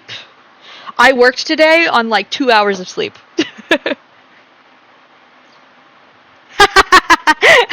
To be honest, I don't know what the game actually is. I noticed a steamy scene in that trailer that made me think. Yeah. Well, welcome. Love in Deep Space is a game on mobile. Like you said, it's not on PC, unfortunately. I hope that they release it on PC. It's like a 3D Otome game, so like a dating simulator, but that is such a disservice to what it actually is. First of all, there's a full, huge combat system. There is a huge narrative story, but it's so the lore is deeper than like any other lore I've read about or looked into in so long. There's a YouTube channel. Her name is Angel, and her channel's called Angel's Corner. And literally all she does is huge lore deep dives into this game because it's so like in depth and thought out. It's like a sci-fi world, so it allows for, you know, alternate realities and like timelines and like quantum physics and all kinds of stuff. But yes, if you see any of the incels on X, they will say it's just a Gooner game. I'm not going to deny the allegations that there aren't steamy things in here, because there are. But it's from the female gaze too, which is very nice. Dating sim plus combat equals crazy combo already. I know. And the lore is super deep, apparently. Interesting. No, it's like so good. Which is like, I've tried other Otome games before, and I never liked them. And I'm not gonna say they're bad or anything. I just like, the story never grabbed me. And like for me, even as a person, like when I've dated people in the past, like I'm a very like emotionally driven person, and if I'm not emotionally invested in somebody, I'm not like romantically sexually attracted to them. So like I guess that's technically demisexual, but that's a whole other conversation. But anyway, this game leans so heavily into developing the world, the characters, and not just the love interest, but the character you play as, the main character.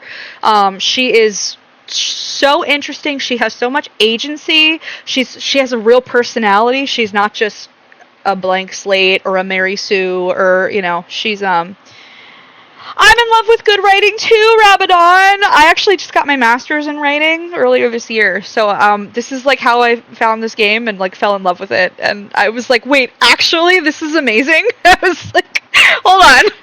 People who are just like, oh, it's a Gooner game. I'm like, no. No, they're cooking with gas on this. So yes, I have had a theory for a while about this character, and this trailer that dropped last night seemed to tie together. I am so sorry for my dogs. This is my life. Gizmo, it's a person. They're outside the house all the time. But anyway, yeah. This seemed to tie together a lot of the kind of theorizing I'd been doing. So I got super excited last night, and I couldn't sleep. Oh, okay, yeah, I have 5 dogs and 1 cat, because I'm crazy.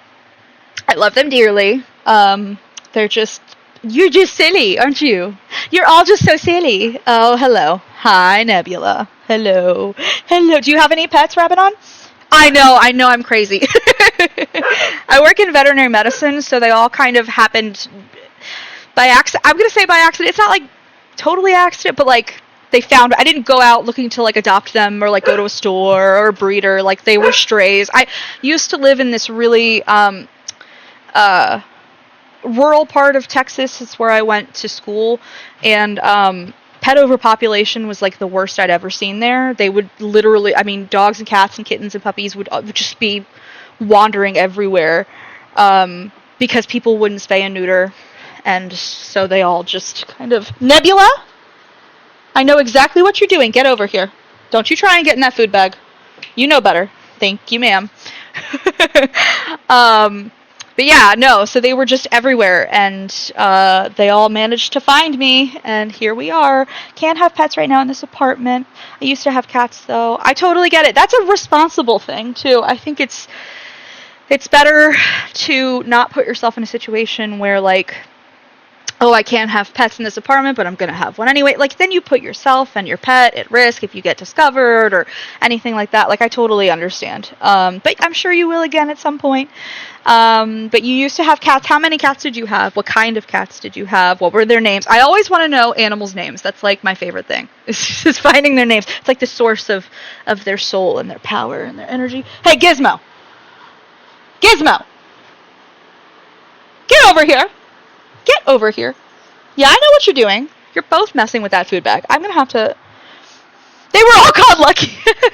were they like Lucky 123 or Lucky Junior or like, I don't know, like LJ for Lucky Junior, or was it literally just all Lucky? Hold on one sec. My grandma named them Lucky as a collective name. I love that. That's so fun.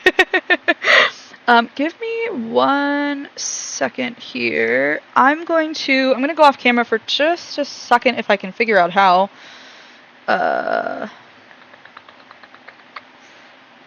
don't even know how. I wanted to just...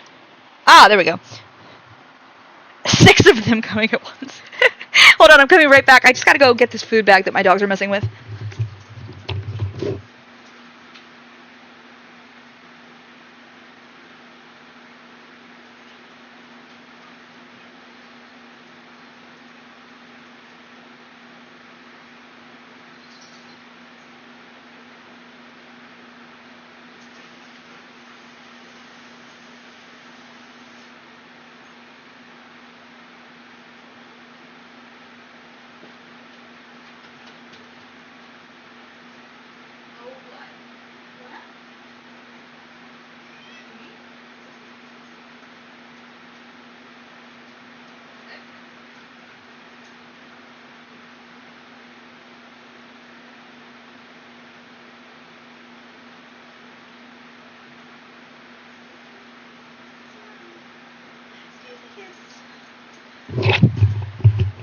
Okay, crisis averted.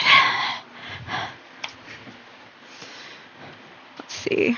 Oh, there I am. Hello. 6 of them coming at once. That's crazy. I love it. Okay. Okay.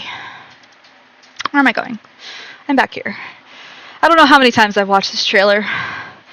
A really, really deplorable amount of times. Rabbit, on one thing you can do if you can't play the game, which I totally understand. It's huge. It's enormous. I've been trying to get one of my guy friends to play this game because I'm like, I know this seems weird, but like the story is really amazing, and like you should, and it has really good combat. So I've been trying to get him to play, but he can't fit it on his phone. So now I've been trying to talk him through like getting an emulator for his PC. It's been a whole thing. But one of the things I've been doing for him, I've been streaming me playing it so he could watch. And there are a lot of streamers who do that, and they'll also put like all the cutscenes and stuff on YouTube. And so it's a good way to learn like the story and the lore and the characters and stuff if you don't actually have it yourself.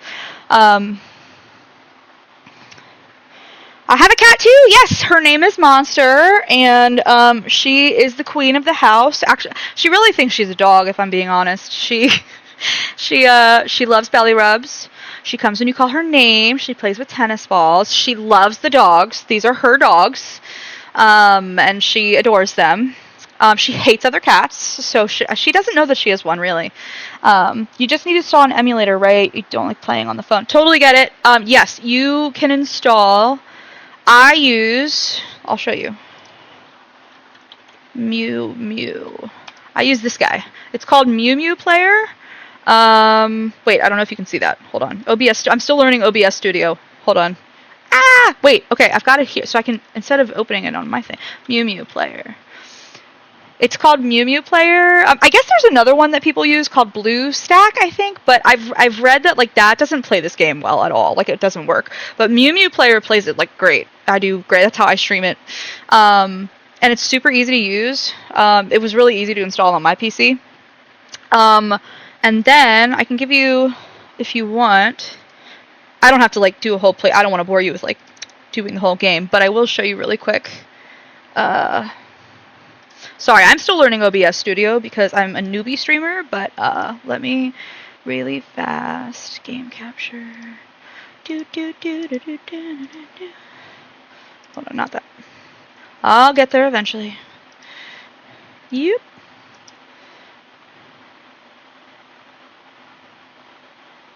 Window capture, that's it.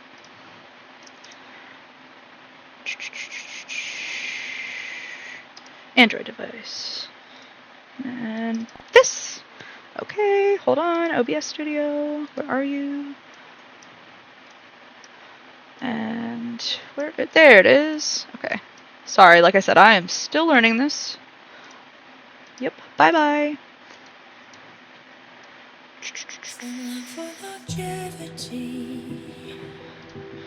Ta-da! Yep. And here it is. It's super easy. The only thing I will tell you, combat can be a little bit of a pain on PC, because they have it set up so that when like you play on your phone, it like flips sideways, and then you're using both of your thumbs to like scroll. Like I'll show you. Let me try and show you really quick what combat looks like. We'll try and make it quick. This song will get stuck in your head. It's perpetually stuck in my head. But worth it.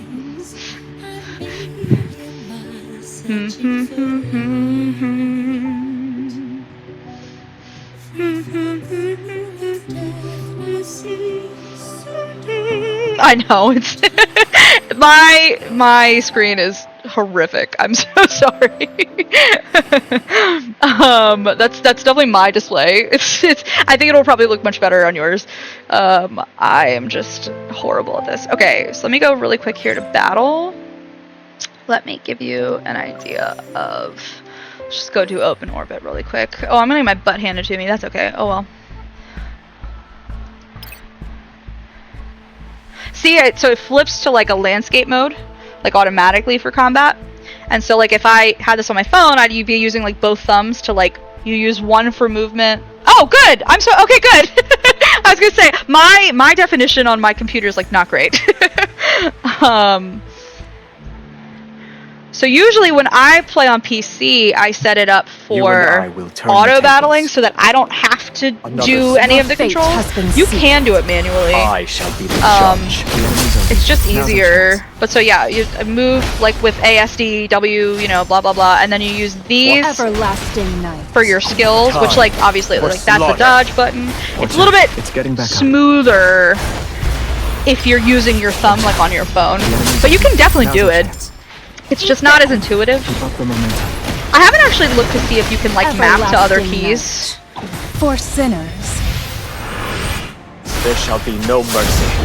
It seems to have changed its mood. Sorry, I'm all distracted now because I'm doing it manually. I so rarely do this manually on my PC. Your fate has been sealed. I shall be the judge. The enemies are weak. Now's our chance. Is this my only? Oh, this is good. This is my only wave. You aren't so bad yourself. And how combat works is basically like it'll give you like a timer for each round, and you have to beat however many enemies in that time. But it'll give you different things, like sometimes like, oh, upload this data, stay in the circle for the whole duration till it's 100%, or like defend this area and don't let the enemies, you know, destroy the blah blah blah. Yeah, I'm making this up, but like those are different things that happen. This will be easy. I'll treat it as a warm-up. Okay, well last time we didn't win, but I've also upgraded your... There are battle companions. That's a whole other thing. That's a whole other... That's a whole other system for combat that I do not want to bore you with that right now. There's plenty to go around. Bring it on. You won't escape. Put it on auto. There we go. And then you can just put it on auto, and the game will pretty much automatically use like the best skills and strategy that it can manage with AI. It's not always great. Let's settle so like in one fell what that slow-mo thing was and this purple bar that's disintegrating, we lowered this thing's shield. You'll do double damage when that happens. Which is great, because if you want to get their health down in a certain amount of time, like you're gonna need to do more damage. I'm fine. I have not messed with my battle companions and their stats in so long. I'm not gonna win this. Go back to the pit you came from. It's okay. I just wanted you to be able to see what it looked like. It can't escape. Take this. It's time to serve the main course. It's time for an This is an ult ability. It's probably called something else in this game, but I've played Overwatch and Marvel Rivals, so I call it Ultimate. Level everything to the ground. In my mind, that's the same. Hurt? I'm fine. This is only the beginning. Most people are more into the story and the characters than the combat. There are certain people who get really into the combat, which I think is great. I play all kinds of games where like combat is the thing, but for this game, that's not what I'm into it for. It's fun. It does change up the monotony of like, hey, I feel like just kind of fighting things right now. But yeah, no, I definitely enjoy this game more for the story and the combat. Excuse me, the story and the characters is what I'm trying to say.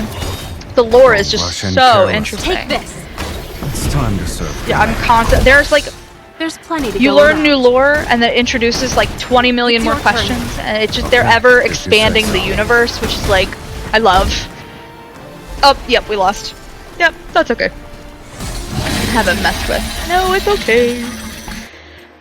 Haven't messed with. I don't know if you've ever played like a gacha game before, where you get like don't know how to explain. I'm not the person to, because I don't really play gacha or otome games that much. But then this one happened, and I became obsessed with it. So here we are.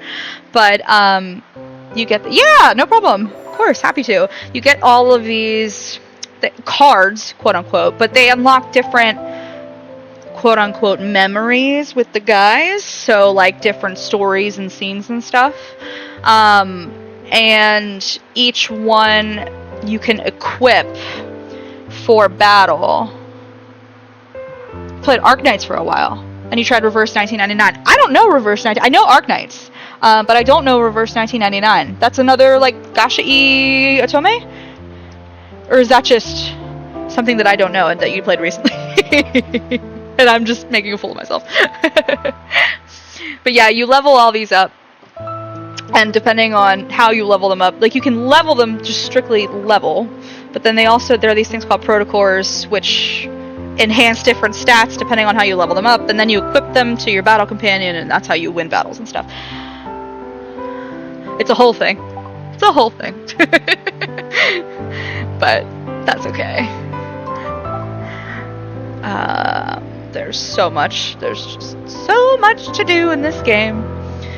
It's definitely worth it. I enjoy it so much. And you get your phone, and you have texts with them, and you have I had a phone call. Okay. And then you get like a social media feed, and it's fun and cute. And you get all these dates with them, and there's a photo studio. You can take all these pictures. I never really take that many photos. Yeah, I don't really take photo studio pictures on my PC. I only take pictures like during the stories, but the actual studio pictures, I really do those on my phone. It's a gacha, but not a tome. It's a card game in part. Story is about time going in reverse and conspiracy things. Oh, that sounds cool though. That sounds really interesting. I love stuff like that. I love really anything that. So I said I was just in that writing program I mentioned. We would call that anything that's speculative fiction. So anything that's like fantasy, sci-fi, dystopian, horror, anything that has like a surreal element to it is basically speculative fiction. That's pretty much my favorite genre. Just that big umbrella, and anything that falls under that, I love that. So I'm a big fan. Oh, cool. I will take all of the free stuff. Thank you. Come again. Oh wait, not that. This. Not bad. Oh, now it's okay. Oh, for sure. I love that. I'll have to look into that. Was it on your phone, or was it on like PC or a console, or what did you play it on? Oh, I forgot. My bad.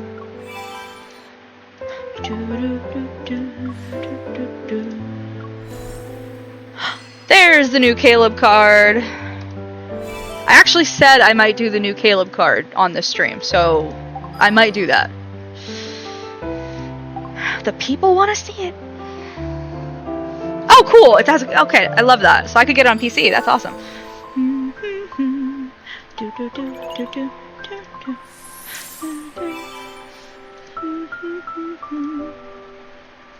Okay, I swear to God, the Discord said 60 and 11 was giving people great things. I have not gotten great things, but it's fine.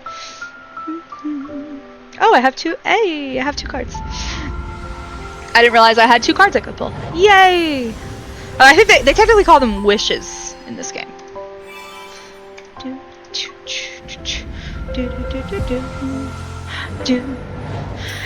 Rabidon, if you want to, you are more than welcome to hang around. I think I'm gonna do that. So I pulled that new memory, and I haven't really had the opportunity to react to things for the. Well, I did with the Veiled Whispers rerun, but I haven't gotten to react to that many things like for the first time.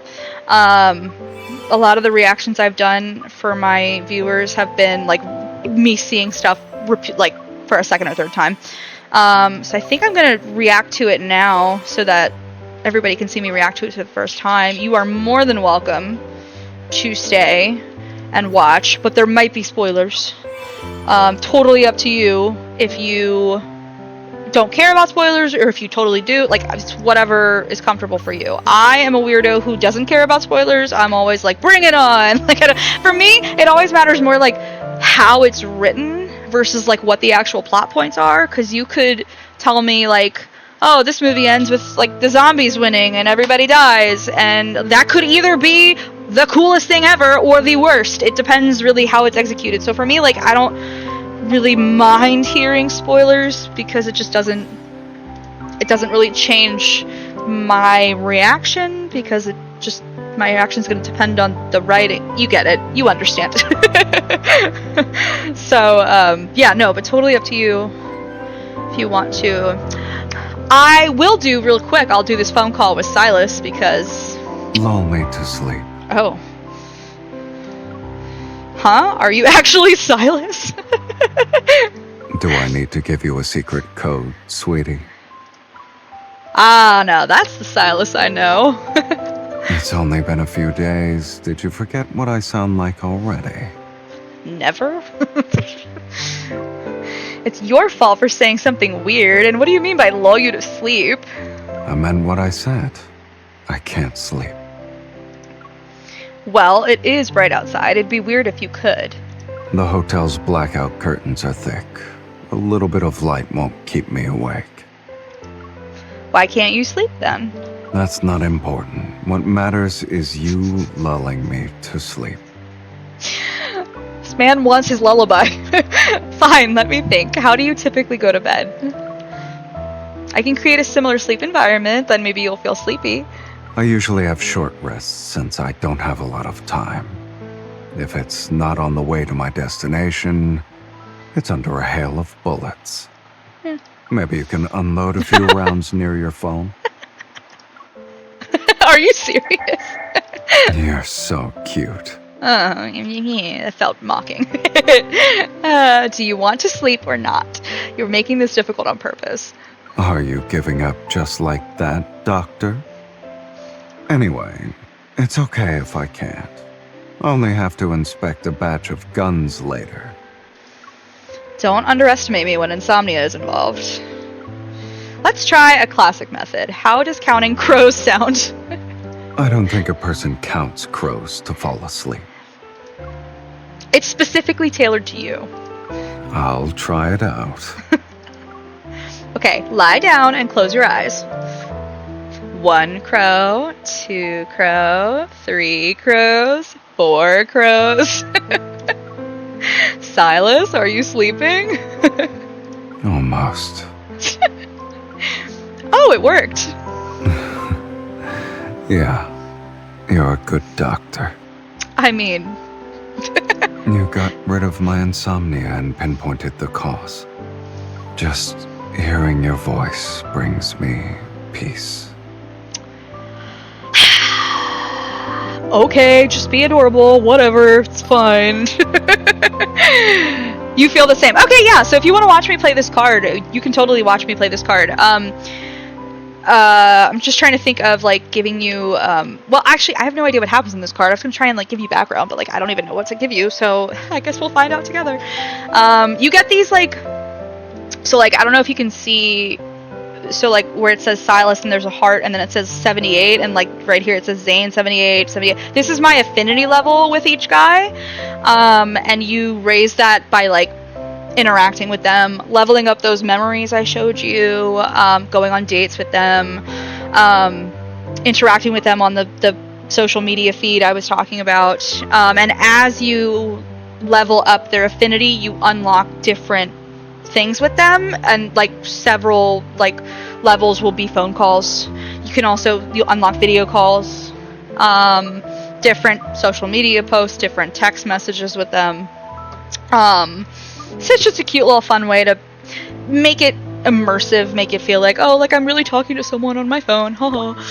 I set aside 1 hour for a movie and spend 50 minutes messing with the projector. That does sound like a thing Xavier would do. Does 50 minutes count as a movie too? We both starred in the movie called Wasted Efforts. Okay, I've got it down now. Next time I'll set it up real quick. I saw 10 minutes. I like that. I'll set it up real quick next time. Optimism. We'll get it next time, Xavi. It's all good. If you ever hear in this fandom, like if you do start to play this game, if you ever hear in this fandom, someone will ask you, who do you main? You know, who of the 5 guys who's your number 1? I am a harem girly. I play all 5 guys. I want to know all of their roots. I enjoy all the characters. I love all the story.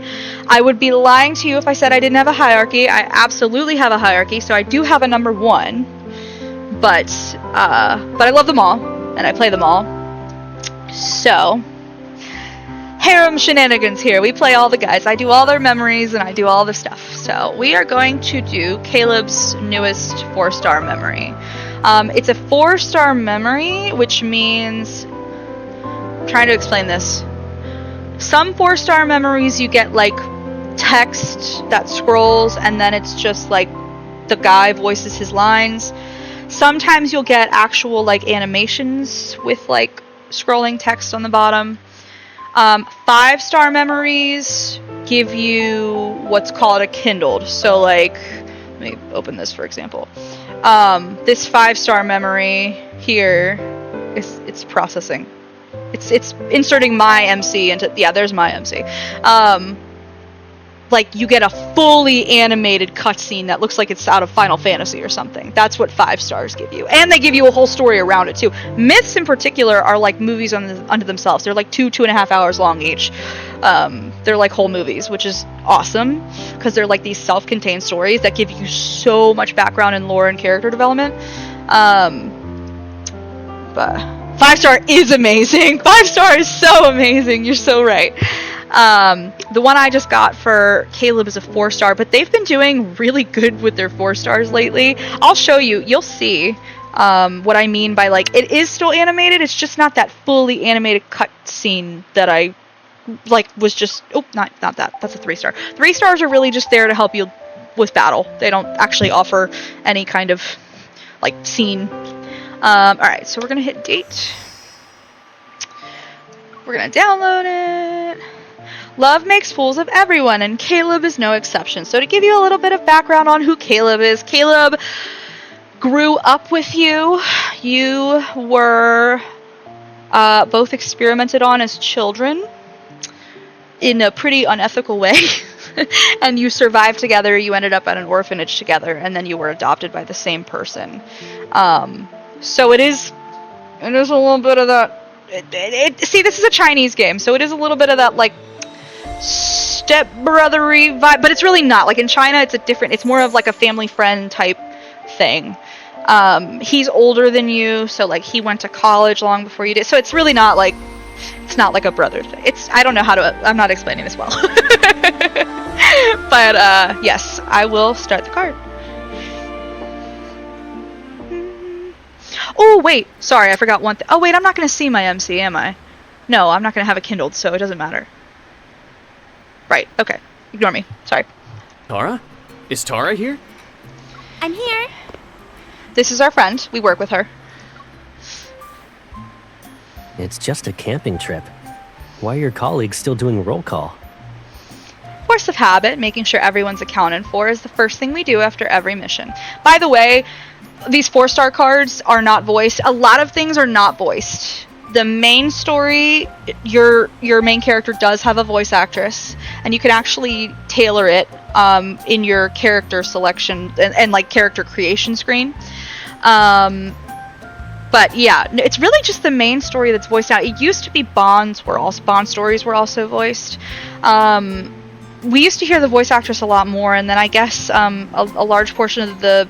I don't remember why they stopped. I heard that a large portion of the Chinese fan base didn't like that, but then I heard that was actually a false rumor, so maybe it was a budget thing, I don't know, but we don't get as much of her voice now, so I end up having to do a lot of reading on the stream, but that's okay. On a bright, sunny summer day, my colleagues from the association decided to go on a camping trip for the weekend. I brought Caleb along. I figured he could use some sunshine. Is she here? And her friend of a friend? Here. Her friend of a friend is here too. We've been working together for ages. This is the first time you've ever brought a friend to an occasion like this. She definitely has a lot more secrets she's keeping from us. I know, right? Simone's another girlfriend that we have, that we work with. Feeling uncomfortable under Tara and Simone's curious stares, I pat Caleb on the shoulder. Why don't you help everyone with their bags? We'll be spending 2 days together. You might as well make a good impression. Why? Are your colleagues gonna eat me if I don't? Yep, and young, strong guys like you look delicious. Now go. Caleb is tall as he stands in front of the bus. He easily takes the luggage from my colleagues as if it's his second nature. So, this friend of yours, you two are still as close as ever, huh? Oh, for you two to get along so well with each other as friends of a friend? That's sweet. There's a running joke. He met my colleagues in a different memory, a different card, and I just called him it was a friend of a friend. I didn't actually say, like, this is my childhood friend, or this is my boyfriend. Like, I didn't say any, so they keep teasing me because, like, we're clearly dating at this point, but yeah, they keep calling him friend of a friend. That's why they keep saying that. Can you two not make it sound weird? Fine. So, is he your boyfriend? ... Okay, let me rephrase that in a more subtle way. Do you two need 1 tent for tonight, or 2? 2, I'm not taking up extra resources, right? Don't worry, we have plenty of tents. Just say it. Just say he's your boyfriend. It's fine. After the head count, my colleague asks everyone to board the bus. As soon as I get in, I see Caleb sitting alone by the window. He's looking outside. I glance at my colleagues whispering by the bus door and feel a little uneasy. Is Caleb having trouble fitting in? Caleb. Yo, what's up? Caleb turns his head at my colleagues shout. Excuse me, coming through. You guys just met a few minutes ago. How are you already so chummy? Several of my male colleagues, drinks in hand, make a beeline for Caleb in the back row. One of them turns toward me and pats his chest. We've got you. We'll make sure our champ eats well, drinks well, and has an awesome time. He is one of these. Everyone loves him. It's just, yeah. We brought lots of drinks. Ice cold, too. And there's going to be a barbecue at the campsite later. This is typical. Thanks, guys. Don't mention it. Hey, tell us more stories about your time as a pilot. He is a pilot. With the military. Well, he was a pilot with the military and now he works with a private organization. It's a whole thing. While chatting and laughing with everyone, Caleb looks up and glances my way. Our gazes meet. Under my surprised gaze, he flashes me a smug look. Isn't he fitting in a little too well?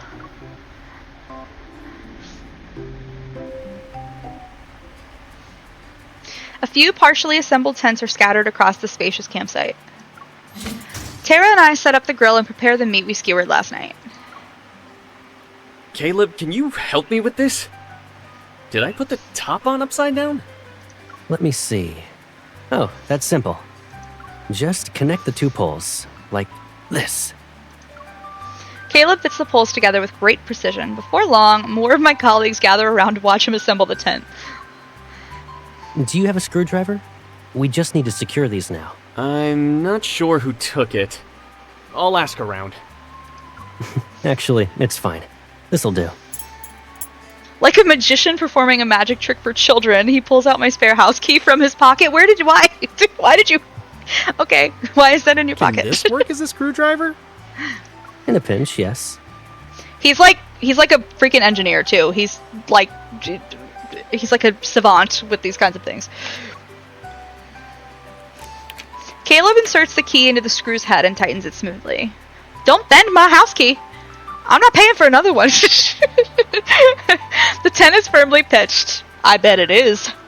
Wink, wink. I can't wink, so the joke wasted. Caleb gives it a tug and it doesn't budge. Is there anything you can't do? You're amazing. Do you know how to fix grills, Caleb? Ours won't light. Oh boy. They're electric, right? I know a thing or two about those. I'll take a look. Oh boy. I'm not going to see my boyfriend this whole card. He's just going to be making friends with all my friends. Best. Do you play basketball, Caleb? There's a court over there. What position do you usually play? Bye. I'll see you at the end of the trip. I can play any position. What about you? I'm a guard, and he plays center. So we just need a forward. It's great that you're here. Caleb hasn't gotten a moment's rest at the campsite. Looks like your friend has become public property. Yeah. I guess so. If you're a jack of all trades, people will go to you, and he does know a little bit about everything. The barbecue grill has been set up. As soon as the stove is turned on, crackling fills the air. Waves of heat wash over me. Frowning, I quickly step back. Those arms. Sorry, Be distracted. careful. It's hot, so don't stand too close to it. Oh, what if I wanna? Here comes the heartthrob.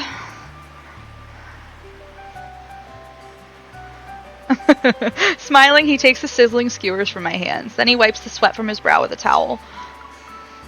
Do you really want to be everyone's hero? Looking after the whole group? Am I not enough for you? Is that what it looks like? I thought I was just doing normal stuff. I thought he was trying to make a good impression with your friends. I would love that, actually. But earlier, you just whipped out a key and fixed the problem in 2 seconds. A lot of people saw that and thought you were really reliable.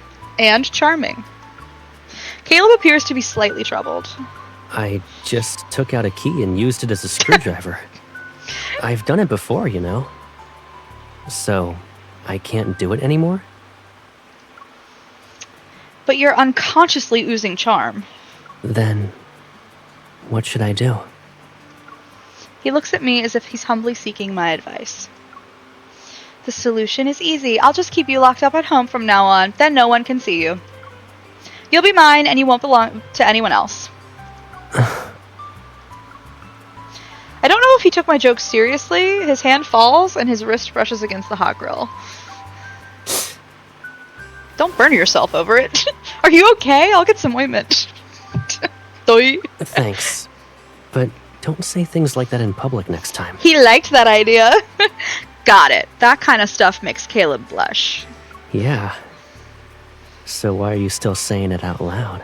Keep saying it. Make him uncomfy. Make him squirm a little. Because I'm having fun. It's already afternoon when the barbecue ends. The weather is lovely, clear and sunny, yet not scorching hot. I hold Caleb's hand as we go for a stroll under the tree's shade. This is nice. Weekends are definitely better spent relaxing in the countryside. Yep. It's a lot better than being stuck at home with you. Really? So is there a problem?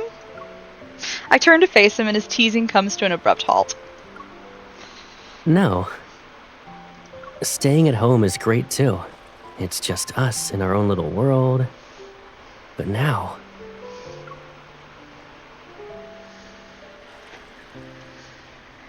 He lowers his gaze and thinks for a moment. Then he reveals a gentle smile and reaches out to ruffle my hair.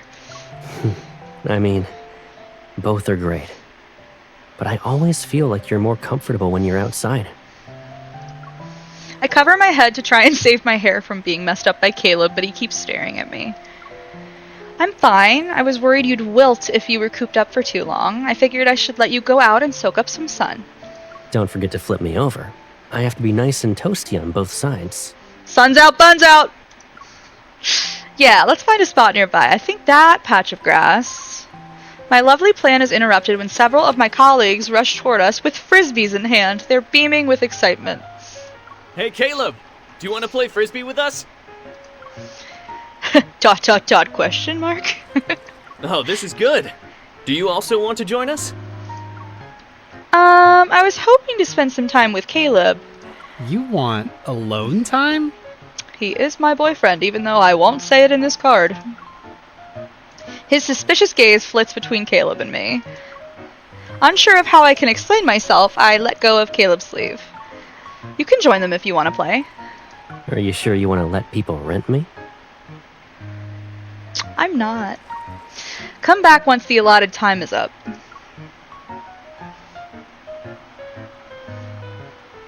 Caleb chuckles and rests his arm on my shoulder. What are you talking about? They invited both of us. Why would I need to come back?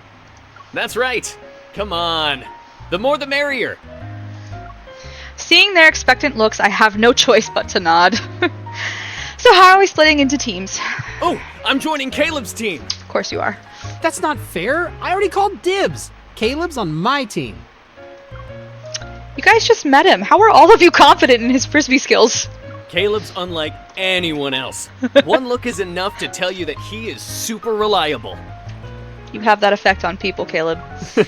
Right? Hey, he's supposed to be my... Caleb looks down. He's trying to suppress a smile. Just say it! Say he's your boyfriend! Arriving at the spacious field, we realize that the frisbee game has attracted quite a crowd since Caleb is participating. The supplies we brought aren't enough, so I volunteer to fetch some more from the campsite. I tell everyone to start without me. By the time I return, the first half of the frisbee game is already near its end. Over here! Nearby, Caleb leaps for the soaring frisbee. He catches it with ease and sends it sailing to his teammate. You're finally back! Your friend's been on a roll out there. It wasn't that dramatic. We just had more players. Ooh, you can see the sweat. Sorry. You were one person short, right? Caleb wipes the sweat away from his temple and fans himself with the frisbee. Well, now we have our whole team. We'll beat you guys in the second half. Are you sure it's just a matter of numbers? As I speak, I press an ice-cold sports drink against Caleb's cheek. I try to help cool him down. He takes the drink, unscrews the cap, and smiles when he looks at me. Oh, that's such a satisfying... I love the unscrewed of like a fizzy drink. Your teammate isn't very confident, huh? Says who? We'll see about that. Alright. But you can't cry if you lose, okay? You'll be the loser who's crying. The second half begins. I take a breath, step forward, and throw the frisbee. It spins through the air and passes over Caleb's head. He jumps at it only to miss. Caleb, don't go easy on us! A colleague who is sprinting behind the frisbee sees Caleb miss the catch, but he's unfazed. It's okay, Caleb. Even the best miss sometimes. Again. You got it. Catch this! Tara, the little voice. With the heads up, Caleb stretches his hand up high and snatches the frisbee Tara through. He looks around, seemingly assessing which teammate to pass to based on the players' positions on the field. Caleb, over here! One of his teammates, who's near me, waves his arms excitedly. Caleb throws the frisbee with a perfect backhand pass, but his gaze doesn't follow the disc. Instead, why is he looking at me? When our gazes meet... Huh? I look down at the frisbee. It was practically delivered straight into my hands. I can't help but laugh. Ooh, my bad. I threw it without aiming properly. It's okay, Caleb. This is your first time playing, after all. Did I distract you? I quickly throw the frisbee to my nearest teammate and look toward Caleb, who's a few steps away. You'd better be careful next time, Caleb. Otherwise, you'll lose all your fans. Does that include you? It depends on the situation. The frisbee is tossed back and forth across the field a few times before it ends up in my hands again. Over here! Pass it to me! Quick, pass it to me. No one's nearby. Undecided, I clutch the frisbee, but then a figure suddenly darts before me. Is it tackle frisbee now? Caleb's arm suddenly shoots out. He takes a step toward me and almost grabs my wrist. Don't forget the rules. No physical contact allowed. I haven't even touched you, though. You almost did, so it counts. He pauses, pulling his hand back. Then he stretches out his leg to block my path. That's a foul! You can't deliberately block a player on offense. Caleb pulls his leg back. Caleb, do you believe everything I say? Are you messing with me? There's another foul. You're not allowed to talk to your opponent during the game. Caleb, she's just making things up. Those aren't the rules. Why are you believing me? I flash Caleb a grin and sees this chance to throw the frisbee. He just watches and doesn't say anything for a while. Caleb, I made up that rule about no talking. You didn't fall for it, right? When you trick me with a straight face, I don't even know what's happening on the field anymore. He's just so in love. He's so smitten. Such a smitten kitten. Did something happen? Weren't you unstoppable in the first half? Maybe I lost my touch. I don't believe you.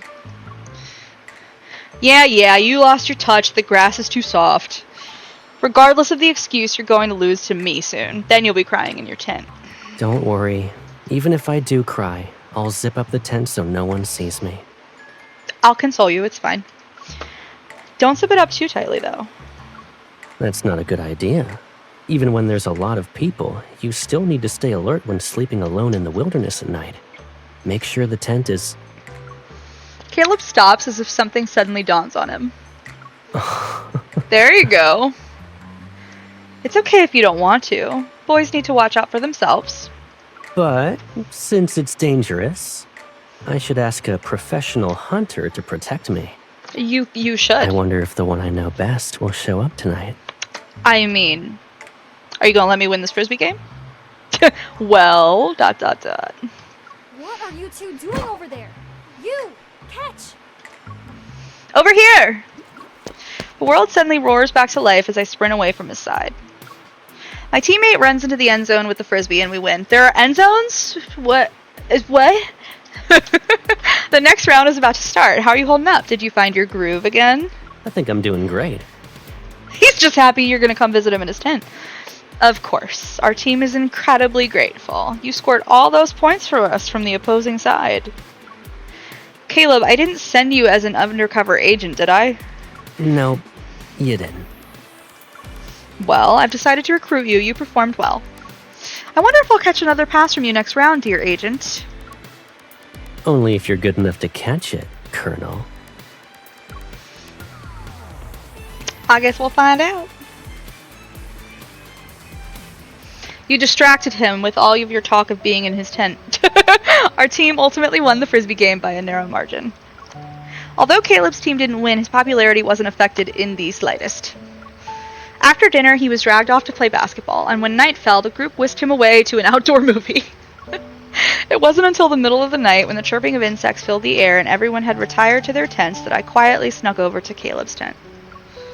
Before my fingertips even brushed the tent, it's opened from the inside. Caleb's head pokes out. Why are you wearing that shirt? To bed. Have you been waiting long? Finally. I thought you fell asleep. I remember seeing through the lit tents from outside. I immediately turned off the light. Yeah, we don't want them seeing this. If the light is on in a tent like this, the people outside would see us. The tent is plunged into darkness. Even the cicadas outside sound more forlorn. Then, how exactly can I see you? Dude. I reach for his hand and tug. Warm breaths brush against my cheeks. I'm here. We lie down together in the tent. With no source of light in the wilderness, everything in my view dissolves in the darkness. Nobody has a flashlight on a camping trip? His steady breathing falls into my ear. It's the only proof I have to show he's next to me. We saw a movie tonight. Why didn't you come with us? Everyone's fond of you. Having you all to myself didn't feel right. Did you have fun? Yeah, but most of the time I wasn't with you. Aren't you with me right now? He turns onto his side and I feel his gaze on my face. Where are you? I can't even feel you. Are you messing around again? Can't you tell based on my voice? What if we suddenly stop talking? Oh, do you want to stop talking? I can't see his face in the dark, but I can sense where he is. I move closer to him. He seems to reach for me, but his hand accidentally ends up on my waist. Oh, accidentally, MC? Are you sure? He hesitates. The warmth of his palm slips from my waist before settling back down. I'm pulled into his embrace, and I feel his arms hold me tighter. Caleb, I realized I can't bring you to a place with a lot of people. Everyone wants to have a piece of you. So, I'm a pizza? A delicious pizza. His forehead rests against mine. Our breaths mingle. The air in the tent slowly heats up. Ooh, Caleb ... or you ... Let's say Caleb. Caleb. Can this pizza be a single serving? I don't really want to share. You have a big appetite. Aren't you afraid of getting too full? Sir, I have nothing appropriate to say to that. Ahem. It could be 2 sittings, 3, 4. I just want to keep you all to myself. Caleb? Are you asleep? Oh boy. Caleb and I freeze. A few of us are thinking about hiking. Then we'll wait for the sunrise. Interested? Why are you... What? Why wouldn't you hike at sunrise? What? I immediately roll over on top of Caleb, I cover his mouth and shake my head at him. Caleb? Hello? Maybe he's asleep. Or maybe he's having sex with his girlfriend. What? Come on! Why don't we ask her?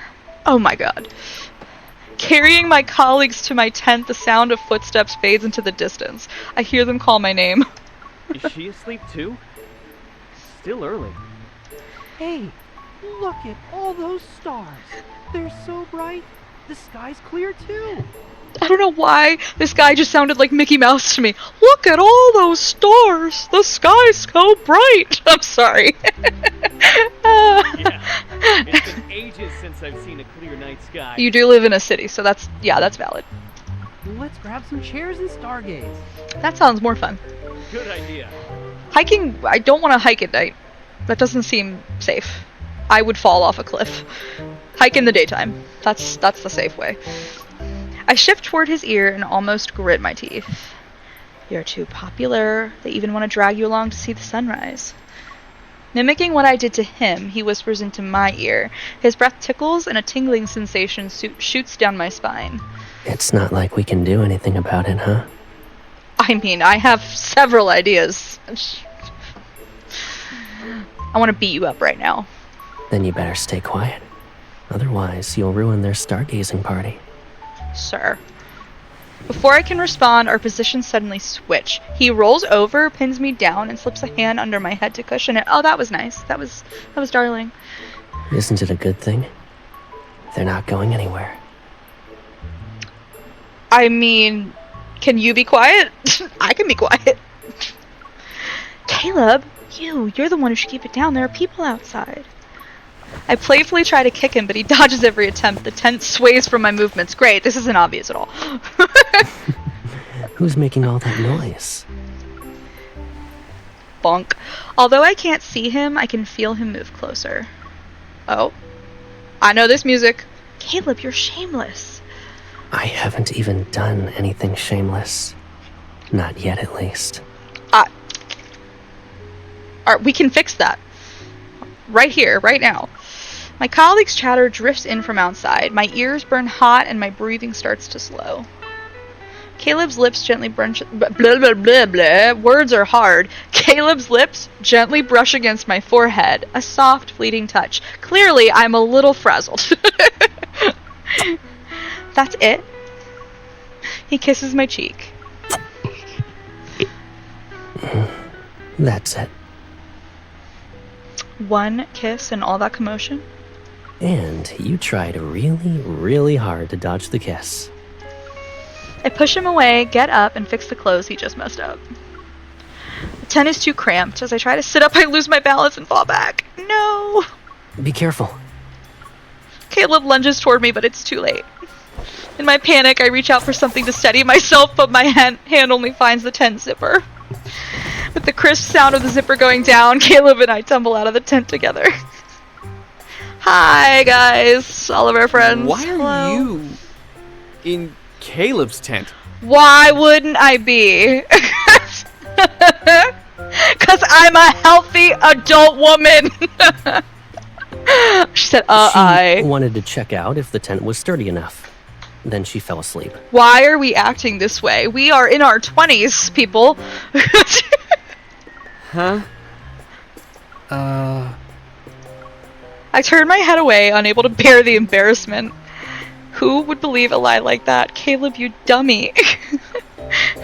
Why are we lying? I'm not shy. I don't care. Because he's my boyfriend? I can't believe our camping trip's already over. I'm going to miss you guys. We'll plan more trips in the future. Don't forget to bring your friend along next time. Let's call him my boyfriend. Caleb, your evil is really convenient. That is true. Some distance away, Caleb waves his hand and the luggage lands next to their respective owners. That would be Why nice. don't we hang out somewhere else? We'll be busy tomorrow. Who knows when we'll get together again? Oh, you're already back in your pilot gear? Caleb walks over and my colleagues look at him with eager, gleaming eyes. Caleb, are you and her coming along? We can hang out somewhere for a bit. Me?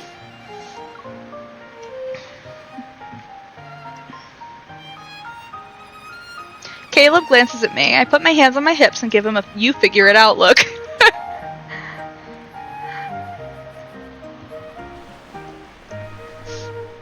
He chuckles, walks over to me, and rests his arm on my shoulder. You guys can go on ahead and have fun. I can't make it because I have a date. See? Healthy. Normal. That's nice. Caleb shifts his hand as he wraps his arm around my shoulders. Aren't you just friends? No. If they're going on a date, then it's obvious they're more than just friends, right?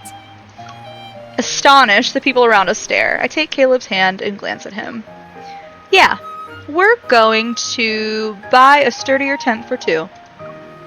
We leave under their stunned gazes.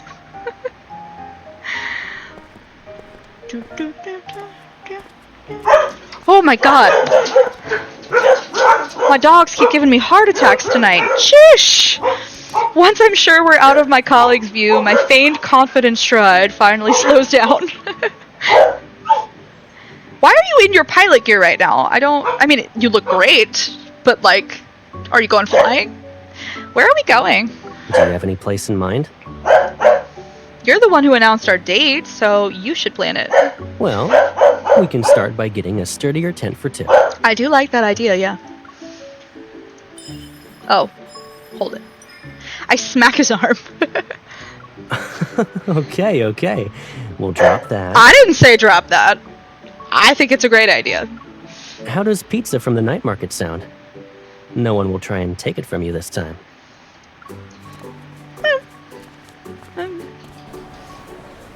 As the city lights turn on, we stroll through the bustling market and share a piping hot pizza. Oh yeah, I haven't even gotten the picture yet that's in this card. Duh. Dazzling neon lights shimmer under the night sky while the air comes alive with the vendors' shouts and diners' laughter. Don't miss out on our best-selling hand-crushed lemon tea! Buy one, get one free! It's so good that it'll move your girlfriend to tears! Do you want to be moved to tears? Dummy, you're supposed to ask if I'm thirsty. Alrighty, let me ask again. Are you thirsty? Why is he going along with whatever I say? Caleb winks and smiles as he waits for my answer. It's like this is the most natural thing in the world. Yeah, a little.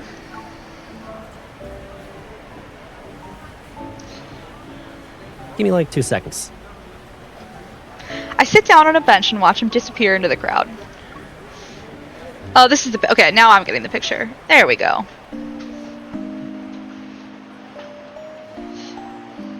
When I look up again, I see Caleb and... Don't you race ahead. Sometimes it likes to race ahead of me and I don't read fast enough. When I look up again, I see Caleb in the distance. He's navigating through the sea of people and heading straight for me. His steps are quick in the night breeze. He's almost running toward me. A cup of lemon tea is held out before me. Here. Why are you in a hurry? Dunno. Maybe I really want to see what my girlfriend looks like when she's moved to tears. Aw, this card's really cute. They finally are calling each other boyfriend and girlfriend. Yay! Finally! The unparalleled yearning has really just... It's been a little too much. It's been a little too much for me. Thankfully. Finally. Or maybe I can't bear to be apart from you for even a second. And I wanted to see you again. Just a little sooner than usual. That's cute. I take the lemon tea from him. It feels cool in my hand. Caleb, you dummy. Stop calling him that.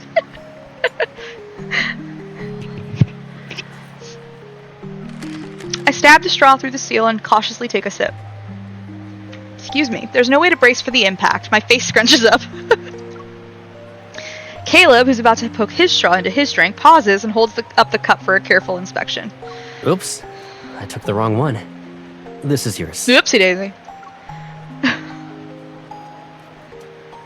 He switches our lemon teas before leaning in to study my face. Why are your eyes watery?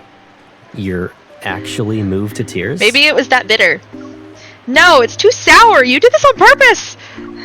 I raise my fist as if to punch him, but he easily catches it. Oh, you were right. It's dangerous for a boy to be alone at night. That's why you need me in your tent? Yeah, Caleb, no one will protect you now. It's over for you.